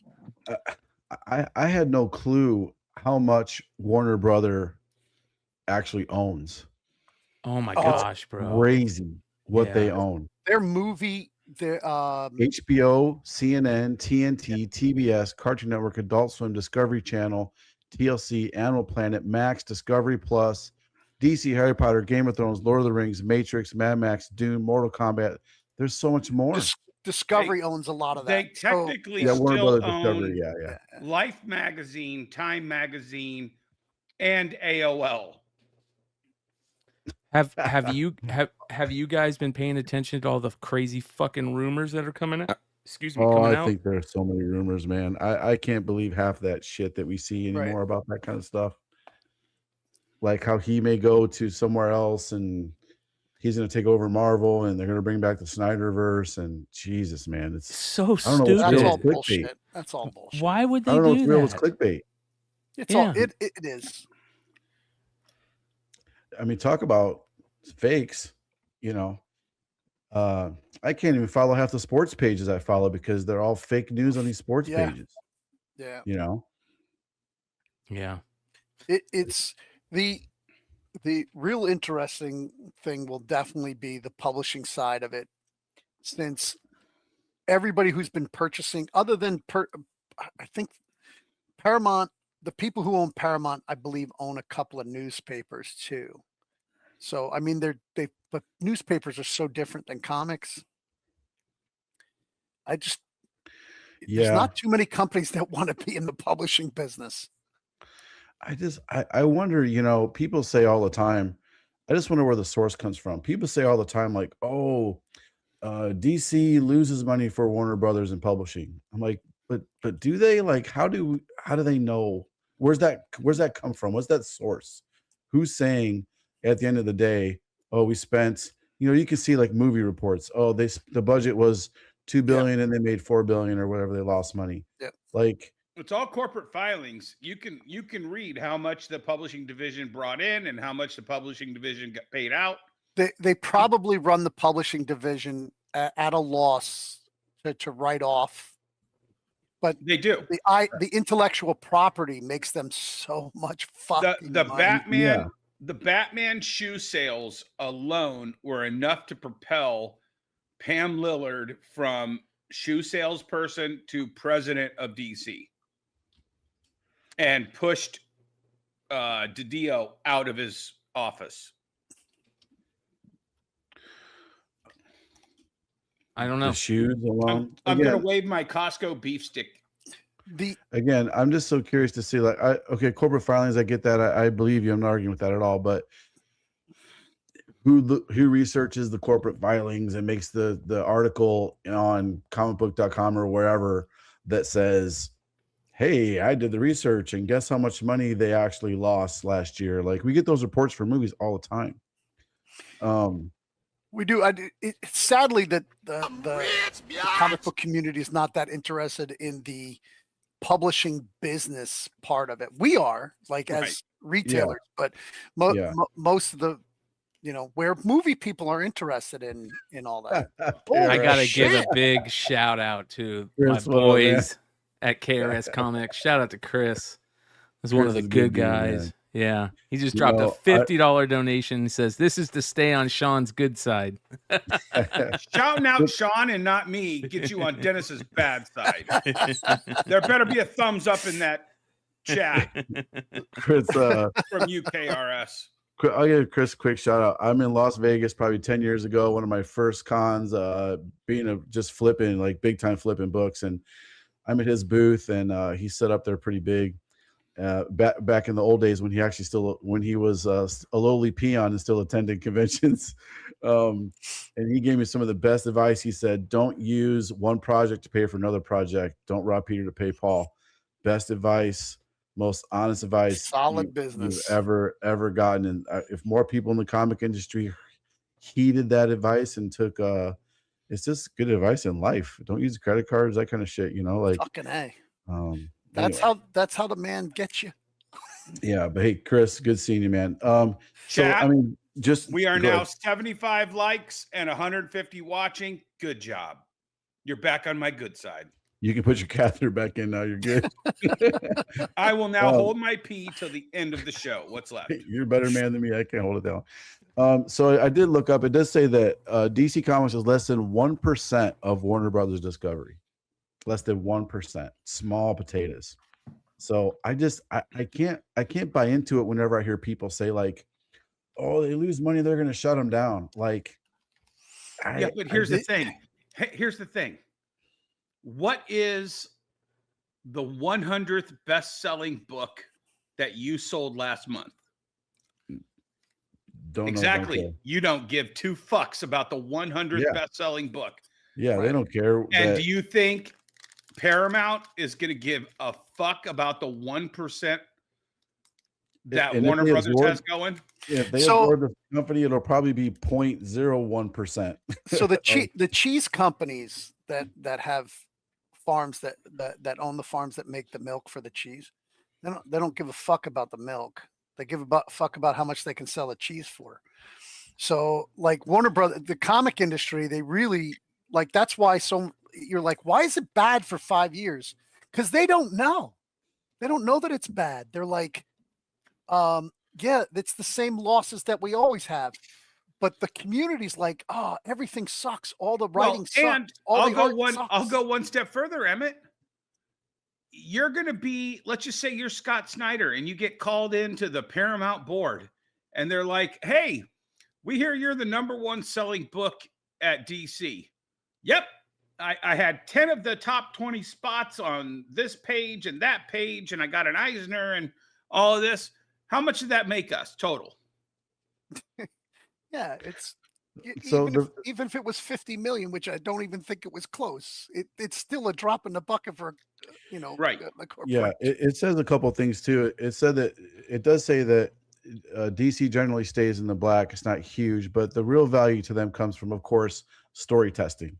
They can test out a story, see if it resonates in the comic world. If so, they can take that to other areas. So Warner Brothers' best movie in the last 10 years was Joker. What comic book did that come from? I don't think it wasn't based on one. It wasn't. Original. That's what I'm saying. It's an original story. It's still the intellectual. Right, but there was a Joker that was created 80 years ago. Yeah, it's derivative, and it was a brand new story. There's a lot of stories. I don't believe it's the best movie in the last 10 years. Yeah. Well, that's 15, but yeah, 15, 16. Last 10 years was Barbie. Yeah, but that was what company was that? Warner Brothers. I'm talking, but I mean, comic book property. That I get it. You're saying that they third Barbie, Aquaman, then Joker, then the Batman, then Dune. Oh, that's right. Aquaman did break the billion. It did. But I mean, where did that what comic book was that based on? None. But the characters are. It's the same. Yeah, no, I understand, but they already own the characters. You've got to convince them to keep DC around to write stories to make billion-dollar movies off of, and they aren't being made. So this is what Discussing Film put on IG or Twitter. HBO Max Paramount Plus will be combined into one service. 15 films per studio with 45-day theatrical windows for each film. So that's good. We were worried that the theatrical stuff might die. Merged company will have approximately $79 billion in debt. We talked about that. $6 billion in cost cutting, including consolidating on the tech infrastructure, real estate, corporate overheads, and more. No plans to sell off spin off any of their cable assets, flexibility to put sports like UFC on any cable network. They own the UFC too? No. Oh. No, Dana White owns it entirely. No, he doesn't. They might own the contract to... Dana White doesn't own the UFC. Dana White hasn't owned it for a while. Yeah. I think it's a derivative of WME. Okay. They created a entertainment company, and I think they own it. Will continue to license movies and TV shows to other studios and platforms. AI will be a tool for artists, but never a replacement for storytellers. That's very interesting that they throw the AI stuff in there. That's the opposite of what right? Jim Lee said. Yeah. Yeah. Yeah. Mass TKO layoffs, owned- huge debt. Warner Brothers getting sold again after 3 to 4 years. Wow. So one of the smart things is they would move Warner Brothers headquarters out of LA into someplace way cheaper. You want to talk about real estate, you know, you could be, it doesn't matter anymore digitally. You could be anywhere. Like a lot of people are worried that they're going to cut their video game stuff. So that's a big deal. Mortal Kombat. I mean, honestly, it's just kind of crazy. I've been following Warner Brothers for close to 40 years. I remember when 40 years ago, Time Life and Warner Brothers and Turner, that Warner Brothers has always just been absorbed into these bigger companies. And then when AOL was a monster, AOL bought them. Then AOL fell apart. Then magazines fell apart. All the people who have ever grabbed Warner Brothers has fallen apart. And then, I mean, Discovery, how the hell did Discovery buy Warner Brothers? And now Paramount, who I honestly, other than I think Paramount did Maverick. Is that right? Paramount's done all kinds of stuff. Yeah. Yeah, but the movie Star Magic? Trek is shit, and it's only available on Paramount Plus. They haven't made a good Star Trek movie in 10 years. I think they own. Do they own Mission Impossible and Yeah. and Top Gun? But I mean, for most part, the last Turtles movie tanked, didn't it? The animated Seth Rogen one. Oh, I thought the last one was they were the all TV super show. buff.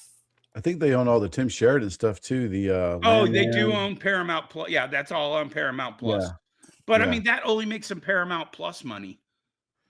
Top Gun, Titanic, Transformers, Mission Impossible. Oh, Interstellar. Titanic 2 is going to be huge. Uh, Are they going to make a sequel? That's a TMNT. franchise that made billions, and I can't believe they SpongeBob. haven't franchised that yet.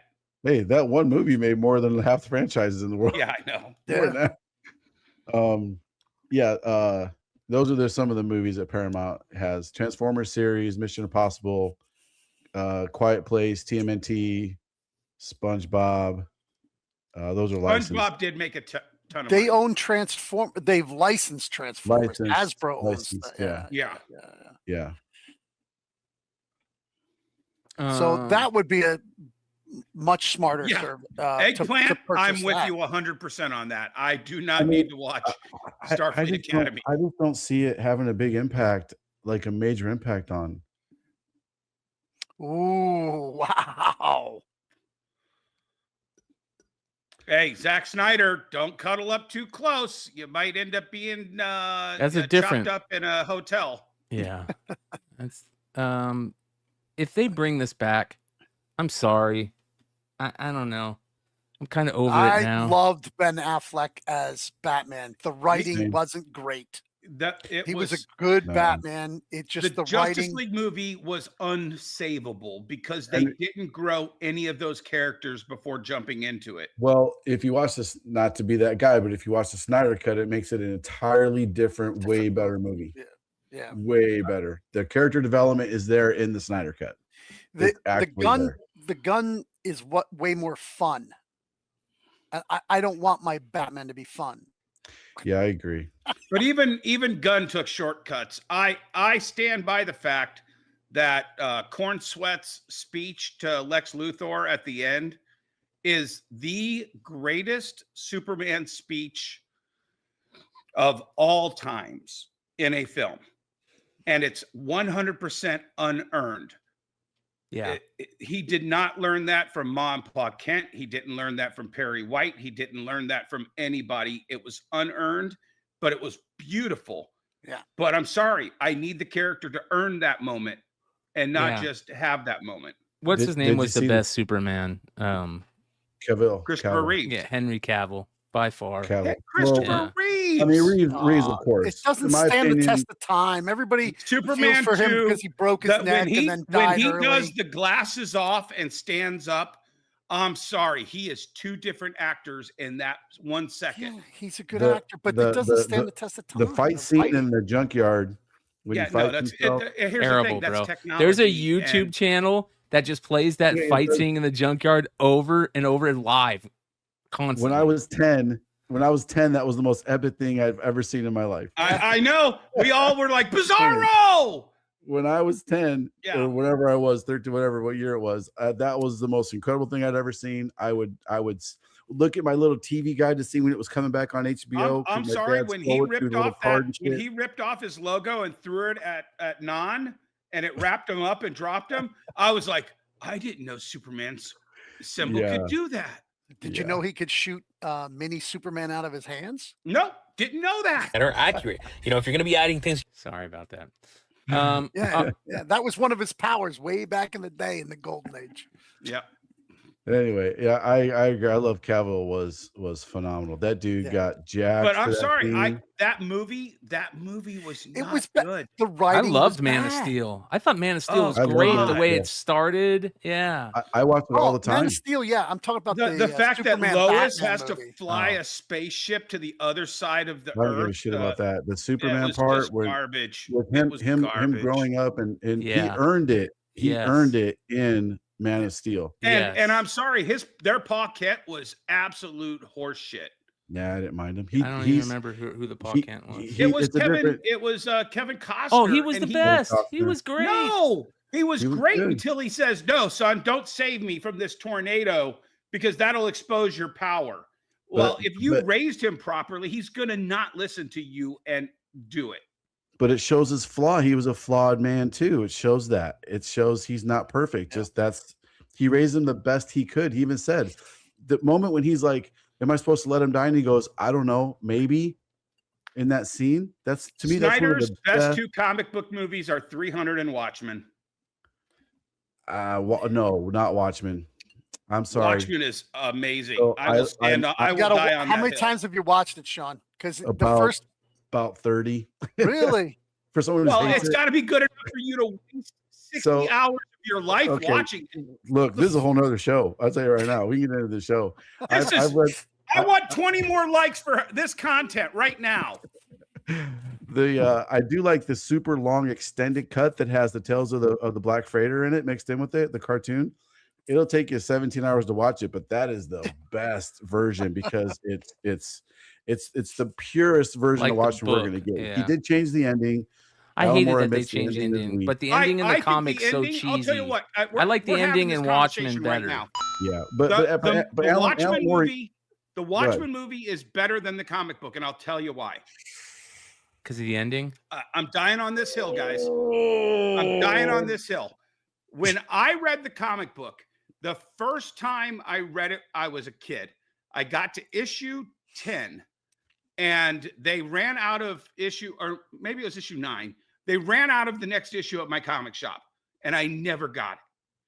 I found 10 years later when I became a comic book dealer, I found the issue I was missing. I bought it. I went back. I said, I'm going to read all of these again. I got to that issue.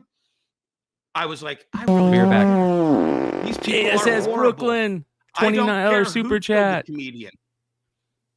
Then when the movie came out, we had the Vegas Retailer Summit. And I said, you know what? I'm going to pick this because it was Watchmen's year and they were all going to talk about Watchmen. So I grabbed the trade paperback from my store. I got on the plane. I read it. I got exactly to where I was 3 different times in my life, and I still didn't care who killed the comedian. I didn't care about any of the characters. I saw the movie, and one scene changed my entire opinion of the movie. I had gone through my entire life thinking this was a whodunit, and I didn't care who did it. And then the alley scene where Night Owl and Silk Spectre get jumped by the gang members. Yeah. And they unleash unholy hell on those gang members in that alley. And that's the first time I'm like, oh shit, Owlman could be one of the fucking killers. I never thought that. They drew him as a pudgy punk, you know, who was kind of a bitch. And it wasn't until that, then I'm engaged in the movie. Then it gets to the spot where I missed it. And then I was like, oh shit, the who killed the comedian was a red herring all along. I never got that as a kid. I never got that as a young adult. And now all of a sudden, Scott Snyder put that in me, and I'm enthralled. And when I see how Ozymandias does it, spoiler alert, Ozymandias is the bad guy. When I see how he does it with the Manhattan effect instead of the octopuses, which I never knew, I was just blown away. I'm like, this movie is perfect. I loved it. I went back at 2 a.m. because we saw the midnight show. We went back at 2 a.m. I picked up that trade paperback and I read those last 2 issues that I missed for 40 years at that time, or 30 years at that time. Not as good as the ending of the movie. So I'm sorry you had a fucked up Watchmen experience in your life, but I actually read the issues when they came out. So no, I hear you, but there's a couple things. So to your point of in the scene when they're fighting, and that's what gets him aroused again. Dan can't get it up unless he has his mask on and all this other stuff, right?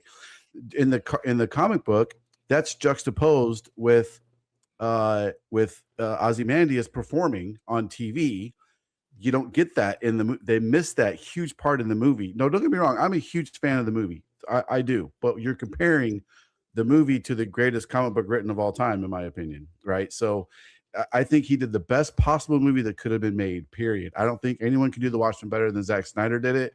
It was fantastic. It's awesome. The uncut version with the Black Fader, like I said, is the best, period. It's awesome. It's not as good as the comic, though.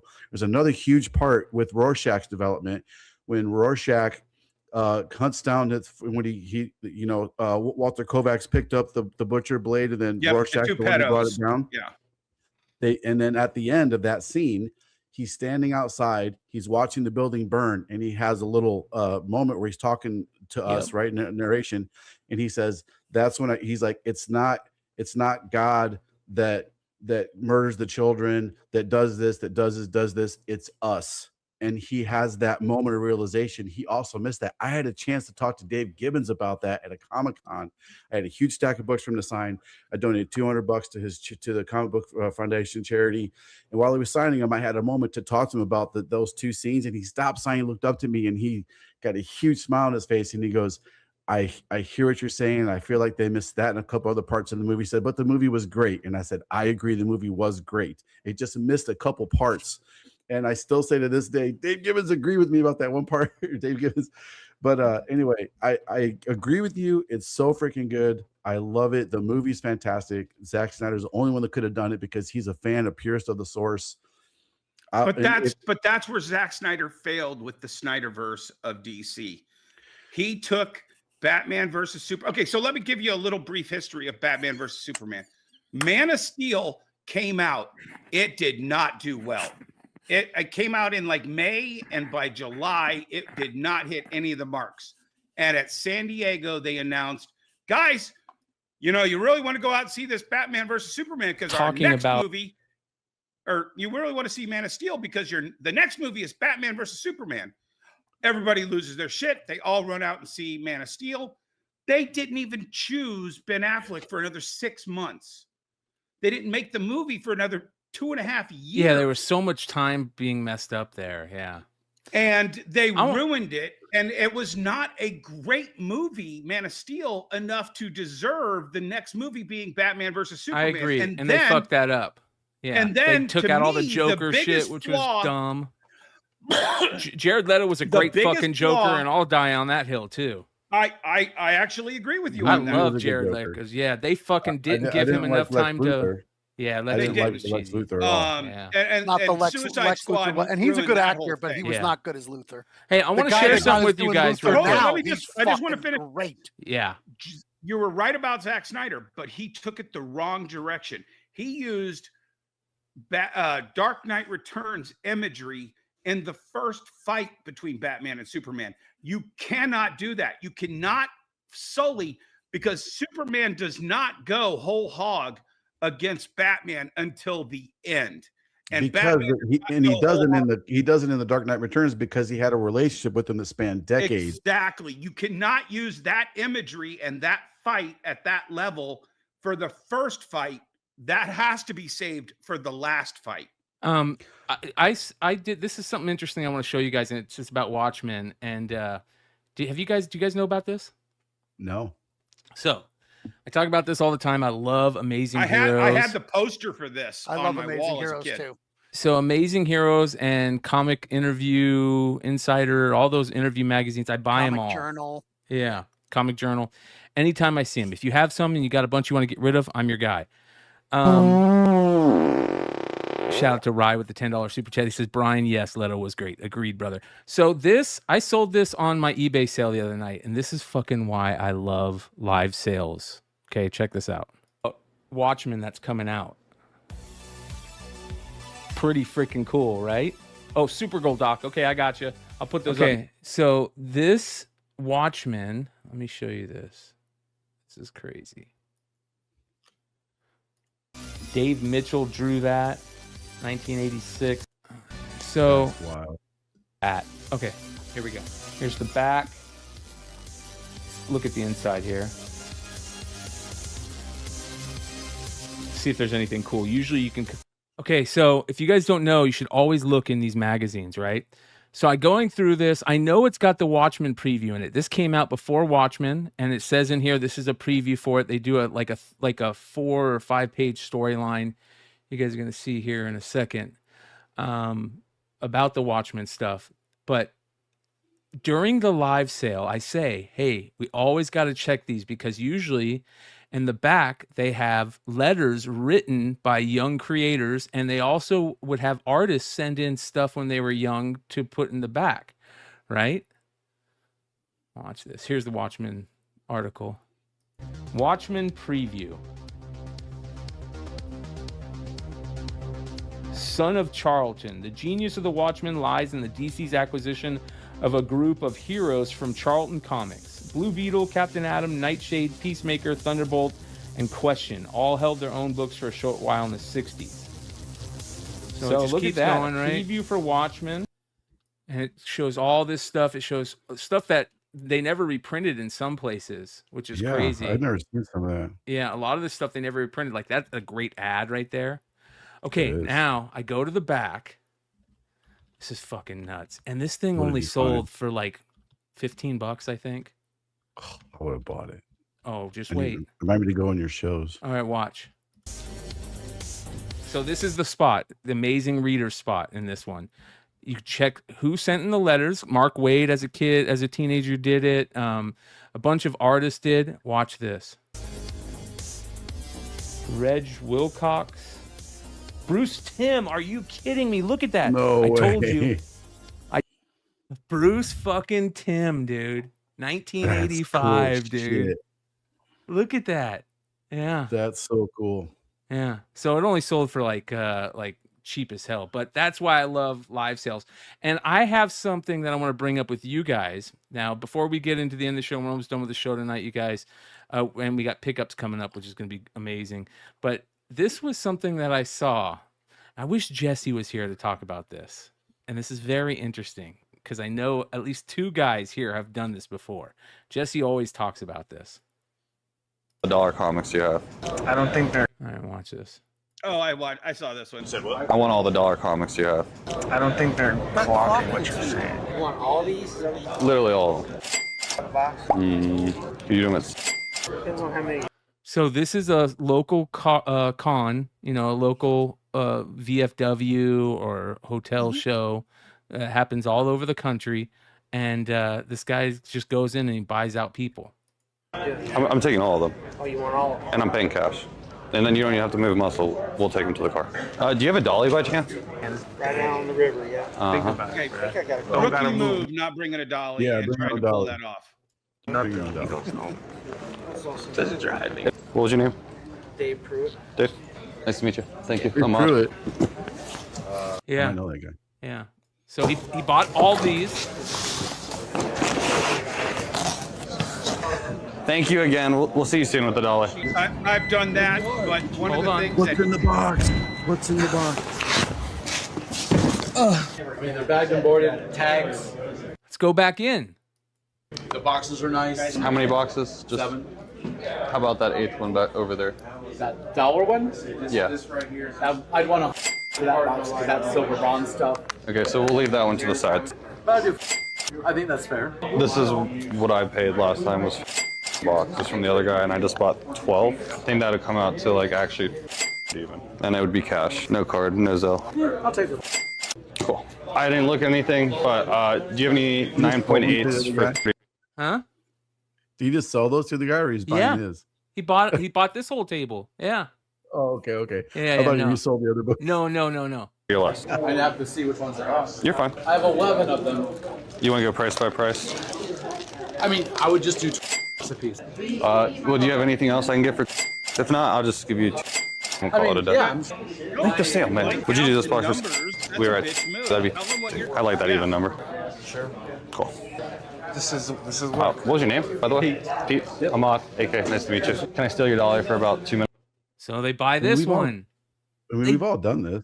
That's what I mean. That's what I'm getting at. So then he buys another table. So 3 tables at one con. Okay.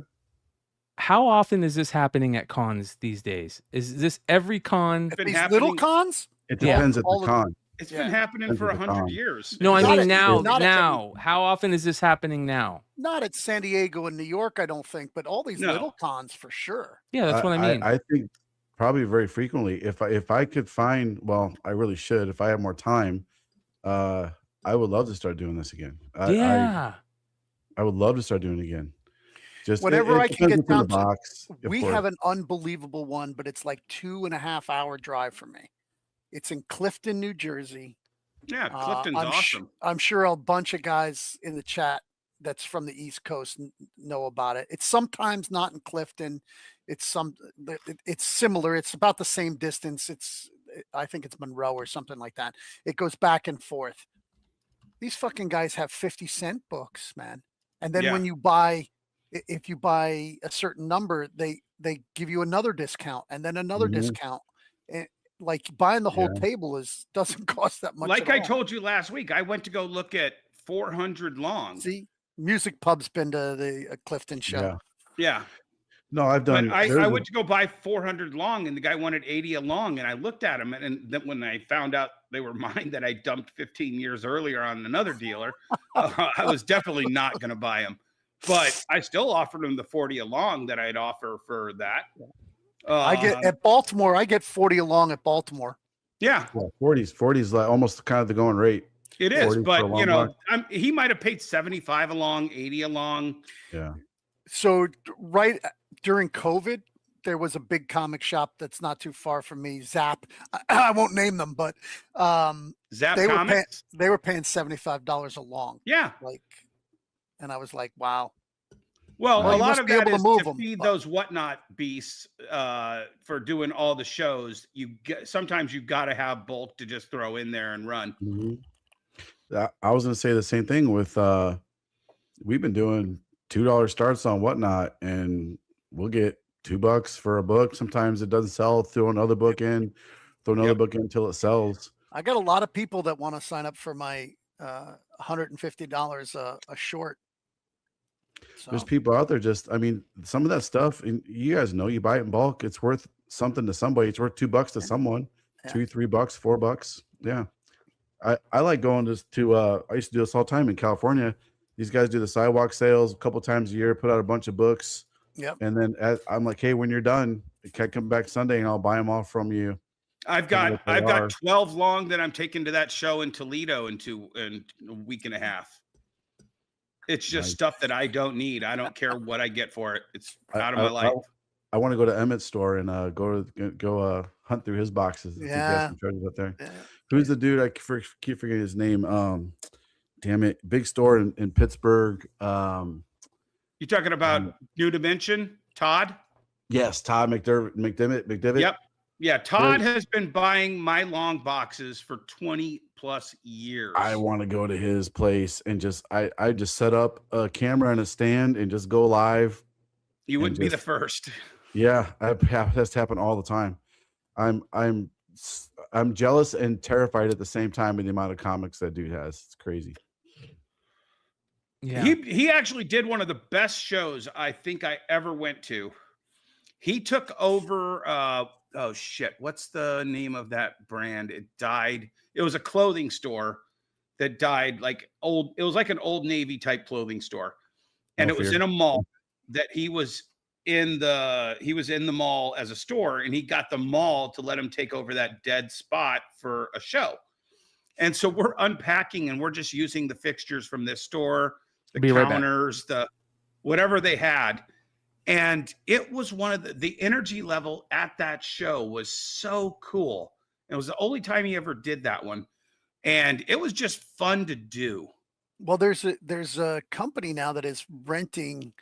I don't remember which mall it's in near me, but they have a huge space and it's an event space. You want to run a con? Sure. You want to, you want to run a tattoo thing, whatever you want to run. And you just rent the space from them for the day. They have the insurances and they pay the rent. You just got to buy the day. That's a pretty cool thing. That is pretty cool. Yeah. That's pretty cool. I got a couple of people talking to me about doing a Comic-Con. I'm just like, I have no time and no interest. And the nightmare of paperwork and insurance and permits and I had the dream. Somebody came to me locally and wanted it done. And then we did a small event with them. And none of the employees, when we went there, were informed that we were coming. Like their side, the guy who we were supposed to be working with, he was a disaster. So I was like, wow. That's it, man. I have no interest in working with you. This is a tiniest event. And then you want us to do this whole big thing and put our brand behind it. It's like, no way. Nope. Yeah. That's even more important. Like we were talking about before, protecting your brand. You don't want to have, something that's going to be a disaster associated with your brand. I mean, we all make mistakes. Did your Chick-fil-A arrive, Brian? He's got his waffle fries. Yeah, baby. Wave that fucking bitch. Wave that bitch. Clip it. You're an advertising whore. You'll buy whatever they put on the screen. No, I'm a stoner. Yeah. All right. We got some new variants. Of Comics Elite, Brian. You might want to go out. Just need to wave them around in the show. Hey, the munchies are a motherfucker, man. It's just as bad as nostalgia. It'll make you do some things that you don't necessarily want to do. That's so funny. Do you guys like really waffle fry? You guys like really weird independent comics? Yes. Oh yeah. I came across this super. I'm still waiting for Jesse to send me one of the greatest ones I've ever seen that I've always wanted. That martini glass one that he had. He probably sold it though, most likely. So can you go to Kickstarter real quick and look up? Let's see. Traveling Light. Now you're going to make us all support this thing. Light.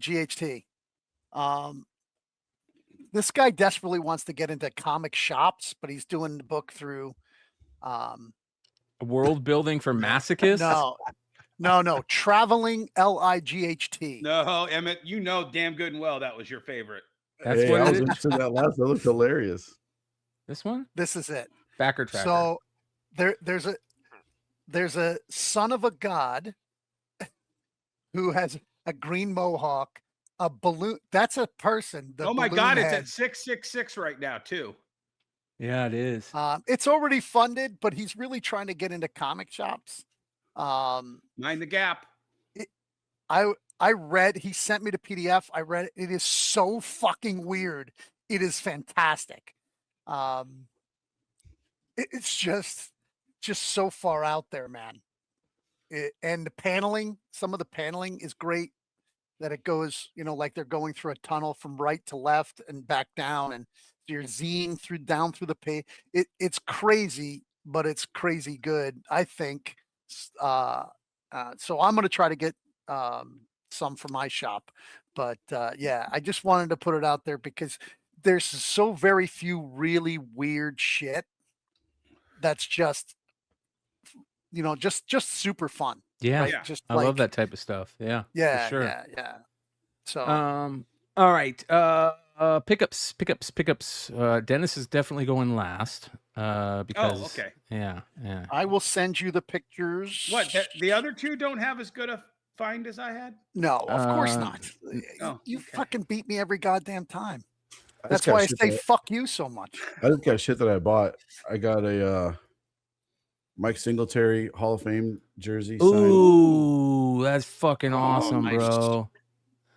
I don't have Dude. it. So what size is it? I don't have it. I got a frame for it. I'm going to frame it. And, bro, that'll go really good next to my Walter Payton rookie that I'm going to get from Brian someday. Yeah, I got a Ditka signed one also. Growing up, my favorite player was Lawrence Taylor, and my best friend's favorite player was Mike Singletary. LT. And chopping frozen. what just happened? That was weird. And, I grew up in Decatur, Illinois, and that's where the did. A.E. Staley Bears got their start. And I'll never not be a Bears fan. I'm a big Slipknot guy. I got hell yeah, anniversary edition. One of the guys from Slipknot lives in my town. Do you?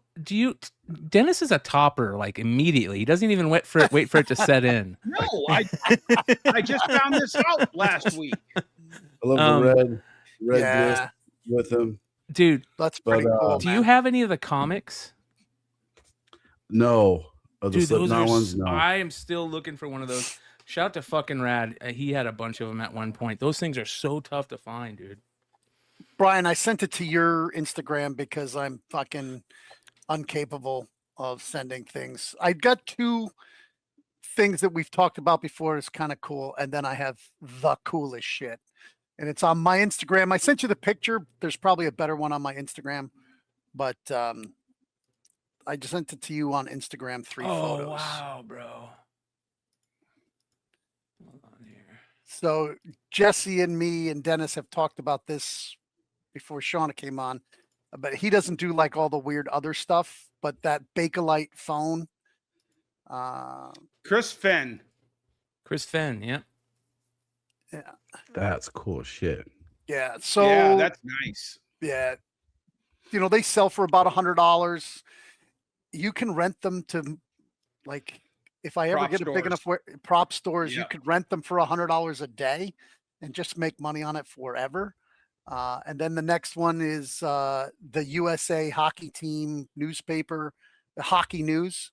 Right after, nice. Not like the original hockey, the 1980. Yeah, I just sold that on eBay. How much? $100. $100. And then the last thing, if you're a fan of the Mighty Mighty Boss Tones, this is Blanta. Yeah, this is Blanta, and he it was from the Throwdown, the Showdown, the hometown showdown. Yeah, and it's signed by all the band, right? Yeah, the whole band That's signed sick, it. bro. Yeah, and That's cool. Dickie signed on the back. Yeah. Wow. Were you at the And show? that was no, a buddy of mine gave it to me. Oh my god. He was selling me some Magic cards and some other a long box of comics. And he brings this in. I'm like, dude, there's no way I can afford that. He goes, it's yours. Wow. So it is a permanent member of the store. It will never be sold, but I now have it right up between the Blues Brothers. So I have those two giant Blues Brothers statues, and it's right between them. So that's cool, dude. Yeah. That's super cool. And it'll be plugged in when the holidays come because they flash. It's pretty cool. Yeah, that's fucking rad, dude. All right. Dennis I don't want to be a topper. I don't want to be a topper, Brian. I'm sorry. I heard you're a bottom anyway. Yeah. Yeah. Too late, no, bro. whatever. Yeah. Let's see here. Dennis fucking walked into his warehouse of fun and decided to do some research. Before you show the picture, somebody in the chat said, "Have you seen what Invincible 51 second print went for?" And put up like, I think $3,000 is what it went for, like 2 weeks ago, I think. And I didn't have any time to go look in my warehouse. So today, before my live show, I'm like, fuck it, I'll go look. And yeah, I have 2 of them in the 6 boxes that I pulled out of deep stock. I know I have more somewhere else, but and then apparently that Invincible War second print 60 is going for like 200 a piece. And the Gwenums, I have the color ones and the black and whites. And I think, yeah, those are like $100, $200 a piece. That's cool. I have about 20 of those. There's at least 5 there, and I think I have another 5 somewhere else. So yeah, I have no idea what these boxes are worth. We're going to catalog them tomorrow. And just send them to me. I'll take them up. There's at least 20 of this in these boxes as well. And I think these are going for stupid money too. Well, I want you to hurry up and sell them and get them out in the community so they will come back to me at some point. This is the thing. If they get sold, they get out there and they're in collections. Yep. But this is 6. This is the equivalent of 6 short boxes that I've just been squirreling away, and there was just no sense in dumping them cheap.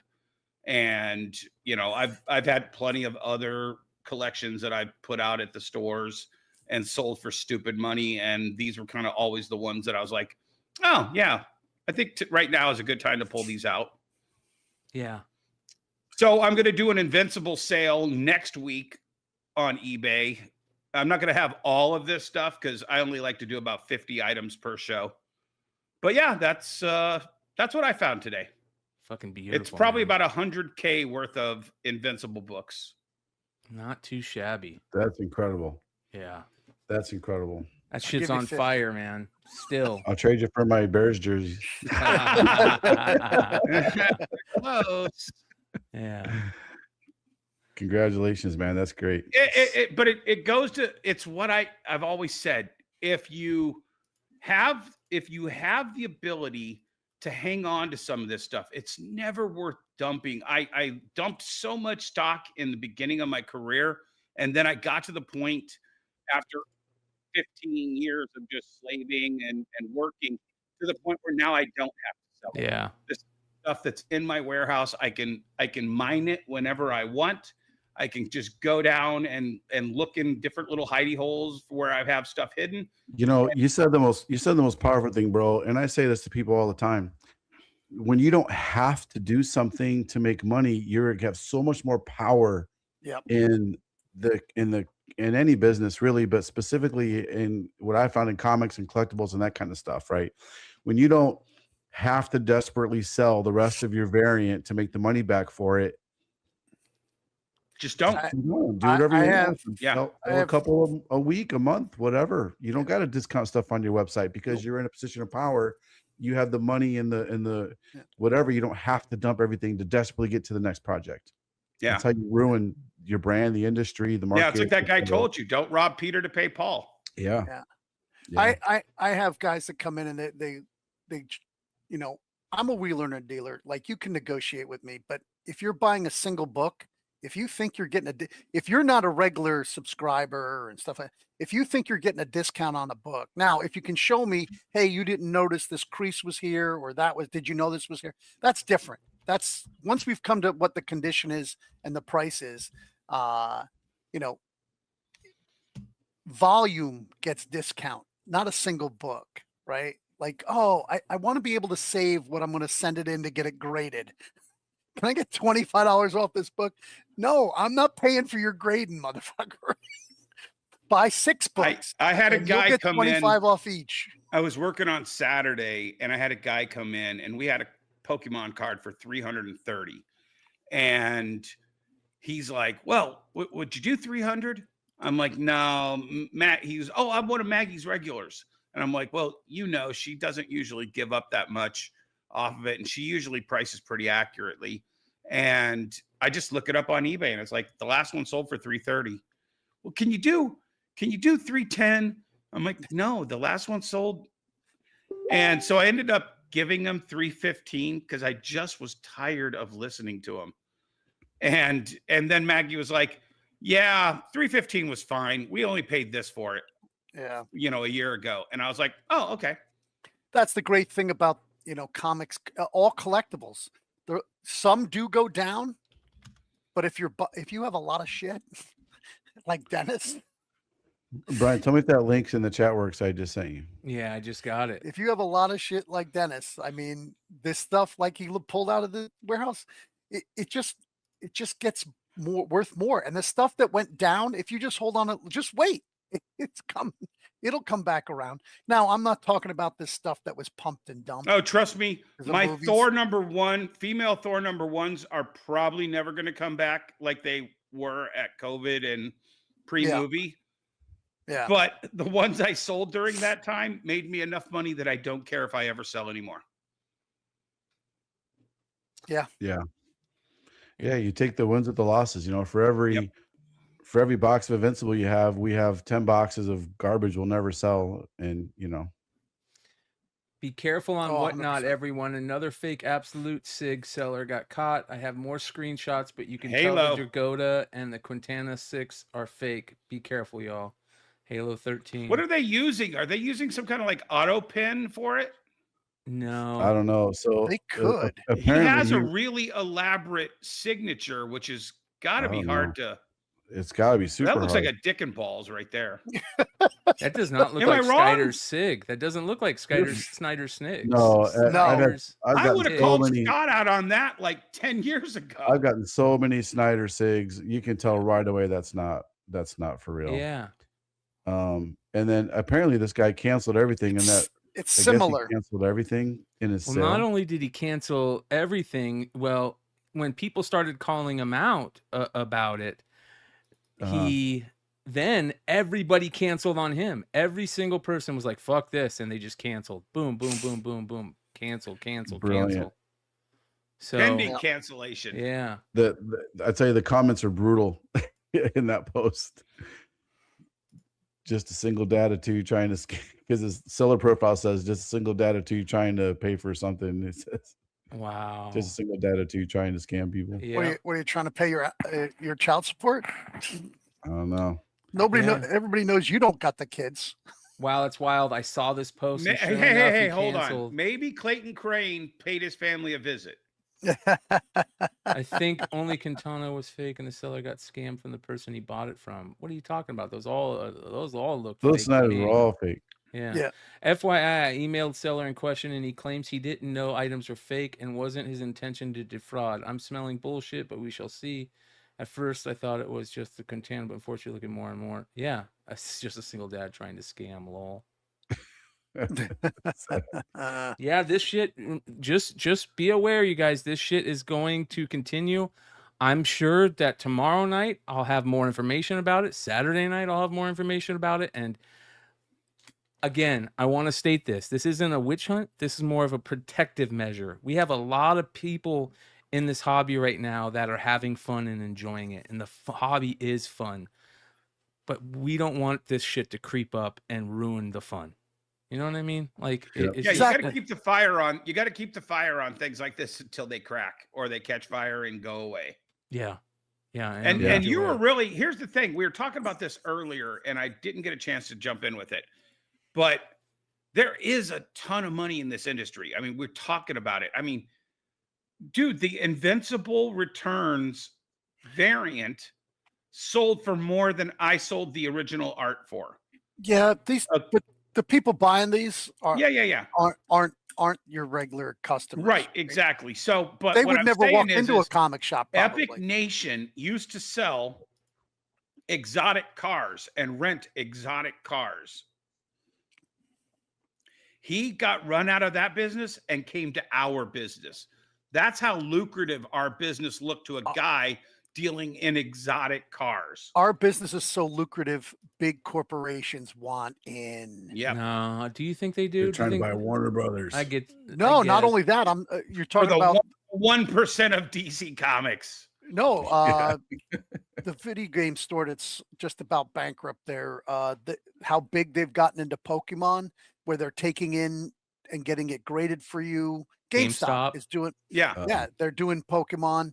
I've been Well, hearing all kinds of stories from You know what? art Do you shows guys that want people are breaking getting big news? buys. So I want to. I've had a lot of people reach out to me about Epic in the past couple weeks too, and I've talked about this on other shows. I had a couple of emails. One, I'm not going to say the person's name, but I'm going to read you their email to me. To start, I'm an 18-year-old college student based in New York who has been collecting cards the past few years. I really needed the money to buy books, supplies, etc., so I listed it on Facebook to sell. Epic messaged me under an account which has now been changed to a different name, and seeing he had a pretty high rating, I didn't think much of it. He offered me 85% of market for my collection of almost $5,000, which was pretty fair. We met up at a mall and then proceeded to give me a fake check that bounced. I didn't really know much about finance, but seeing him in a public bank with a binder full of company checks and a convincing story, I blindly trusted him. After a couple of days, the check bounced, and I messaged him where he said, I grabbed the wrong check. I didn't have a stamp, which is probably bullshit, and he spent weeks and weeks gaslighting and blatantly lying, agreeing to meet me, pay me, Zelle me, ship cards back, yada, yada, yada, and it all runs out, of course. And this guy is trying to find out more information about it. I had another guy say that $200,000 in goods taken from him. So again, the scamming is still out there. And this is another perfect example, you guys, just like Dennis is saying, just like we said earlier, if there's past problems and they're still being called out for it over and over and over again, I'm sorry. We have to get this bullshit out. We cannot, the best thing we can do is shine a light on it so other people see it. And I'm sorry, as of right now, Deviant Nation, Halo 13, you're in the Epic Nation world until you fix it. And that's got to be your problem, not mine. I'm not here to fix your reputation. I'm here to say, this is what we're seeing, this is what we're hearing, this is what we're smelling, and it smells like fucking rotten eggs. Yep. There's a lot of, my buddy bought off of Facebook Marketplace. He's a big card collector. And sports cards, and these were older cards, and they looked great, and it was just a small amount of them, and they were in really good condition, so he paid up. And then he noticed later when showing them to another friend of ours that they were all trimmed, every single one of them. He did get his money back because he went after them smartly, didn't accuse them of anything, said he wanted to buy some more of their cards, and he went, met up with them and was like, yeah, no, you're going to give me my money back. And he did get his money back, luckily, but I guarantee you there's a lot of people out there are not that lucky. It's scary too, with what we've seen in the Pokemon world. There is a lot of, like we say, there's a lot of money coming into this, so the criminals follow the money. When people offer you more than you're like, well, this guy's got his gas, his time, then he has to pay it. And then you have to give eBay part of the money. If he's paying 85% to resell, how is he making any money? This is why I always ask, how is this person making any money? And by that, I mean, not just like enough to pay for everything. You got to make a profit, right? So these people that like offer 75 and 80%, but see, a lot of those guys are doing what Sean's buddy told them. They're robbing Peter to pay Paul. Right. And at a certain point that runs out and you got to write a rubber check. or it's never even real, right? It's 85%, and then they always find problems with your stuff. Well, you didn't tell me about this, you didn't tell me about that. I don't want this, I don't want that, and they keep bringing the number down, and they confuse people, and then they're not really paying an 85%. Just find somebody who's honest, will tell you what everything's worth, and then we'll give you an honest amount of money for it. Yeah, that'd be nice. I tell everybody exactly what I'll pay them, and everybody's like, nobody pays that little. I said, but I pay it all. You're really going to get the money. I'm not going to tell you this is fake or that's wrong and this is wrong and the condition's not what you like. What's it worth? Yeah, but Emmett, you know the 40%. amount of stuff that's coming in. I have never It's insane. 20, 30 years of buying and selling, I have never carried as much cash on me, and it has me slightly agitated. I have to like stash it around places just to make sure it's not actually on me, but I have access to it. Yep. But the amount of cash deals that are coming in are just insane right now. Yeah. All right. Well, listen, you guys, hit that like button. How many people have hit the like button so far? Huh? I'll tell you what, a whole lot more after I called them all out. And subscribe. And you should also subscribe. Yeah. 177. They better already be subscribed. And if you know a comic shop owner, you should be telling him to watch them, to watch the show. Yes. And if you guys are worried about fakes, reach out to somebody, ask somebody. If you're worried about something, ask somebody. If it doesn't smell right, ask somebody. It might take forever for me to see the message sometimes, but I'm not going to get mad at you for asking. And I don't think eventually any of these when guys he wakes up and he reads his messages, he'll answer you. Yes. So that being said, After you guys, he fakes. do you guys have anything coming up with the stores this week? Emmett, you got anything going on with over at Haven for Heroes this week? No. I think there might be a Pokemon release this coming, like a pre-release. It's either this week or next week, and I have my big sale coming out. No, is it not Ascended? Ascended Heroes is a mid. They don't have boxes for that. It's the next one where we actually have boxes. I want to say maybe it's the 27th. It might be this 27th of March. But yeah, it's that, and I have the comic book sale I'm trying to get together. It's just going to be 20 short boxes. If one person wants to buy 10 boxes, that'll be 10 less people in the room. So it's just going to be 20 boxes, short boxes, and my subscribers are going to get first shot. Anybody after that can come. I know a lot of my dealer friends in the area want to come. So nice. Dennis, what's going on with Wonderworld and Cosmic Pop Retro and don't forget Dystopia. All three of my brands. I've got an Invincible show next week. Obviously, it's going to be stellar. I've got the Toledo Fantastic Con 14th and 15th. Then Sun and the Fun in Daytona Beach. Then MegaCon in Orlando. And then C2E2 in Chicago. What is Sun and the Fun? You're having Sun and the Fun. I'm just going to relax. Oh, okay. I've worked too hard. I thought that was an event I was missing out on. Yep. Do they have a casino in Daytona Beach? Got to have an Indian casino somewhere around there. No, I don't think so. I'll be hopefully there. Sean, anything going on at Comics Elite this week? Hopefully, we just dropped 2 pretty kick-ass Kirkhams on the website. A Web of Venom, an Invincible, and then tomorrow, let me get your opinion on this. This is a new cover coming out from a new artist for Exquisite Corpses. I've never heard of this artist. Coming through right now. I've never heard of him, but I'm kind of liking the art. I'm liking some of this more non-traditional comic book art more than I have in the past. I love that with the head, and you can only see the part of the head because the soda, glass the in front wine, of it. yeah, the wine With the grape, like in the color version. I like the color hold for sure. Yeah, But I I like really like that. the color blonde, contrasting the blood.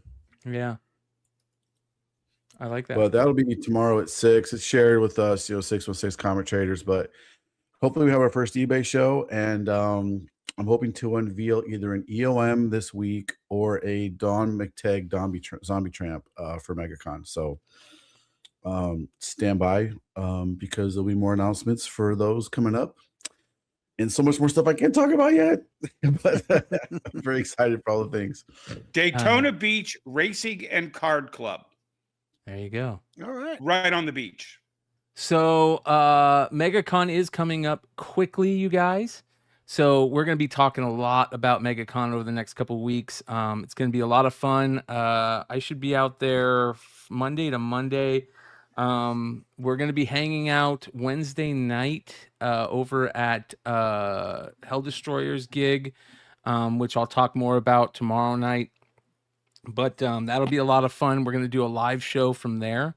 And everybody's, welcome to all that you guys that are going to be there. You're welcome to come.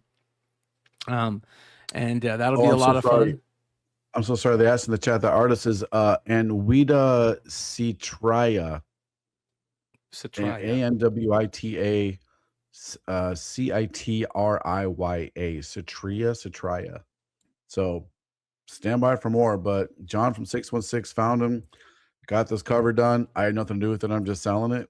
Shout out to him.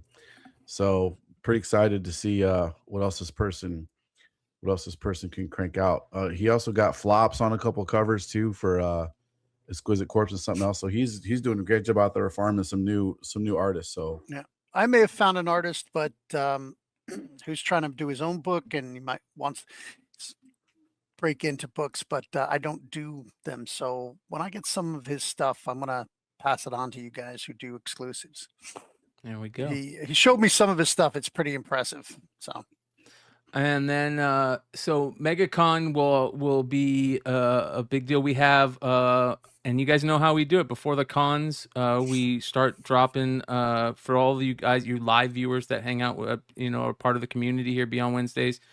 We kind of give you guys the ability that aren't going to be there a chance to buy in on a small amount. So be ready, you guys. Wednesday nights, Saturday nights, we'll be dropping links to some really fire, small amounts of some really fire MegaCon variants that you guys are going to be able to pick up, which is going to be a lot of fun. And then a bunch of stuff at the con, which is going to be great. We also have this collectors thing going on in Vegas that I'm really interested in. And I found out today that it's not the same week as Dallas, which is good. So that means I can go. So that's going to be interesting. And then, so we'll talk about that more. Let me know more about that, Brian. Yeah. I always need an excuse to go to Vegas. Yeah. Same. Yeah. So, and then shout out to everybody that joined in on the Sveta Kickstarter. It's killing it. I think it's over 80,000 now, which is amazing. Wow. Yeah. And then tomorrow night we also have two guests that are going to join us. We have a couple new Kickstarters that are being announced. Shout out to J Photos. J Photos is going to join us. And then we're going to have another new book to talk about from Ignition Press. So that will be awesome tomorrow. So I will see you guys, everybody in the live chat there tomorrow. And thanks for hanging out with us tonight. Adios.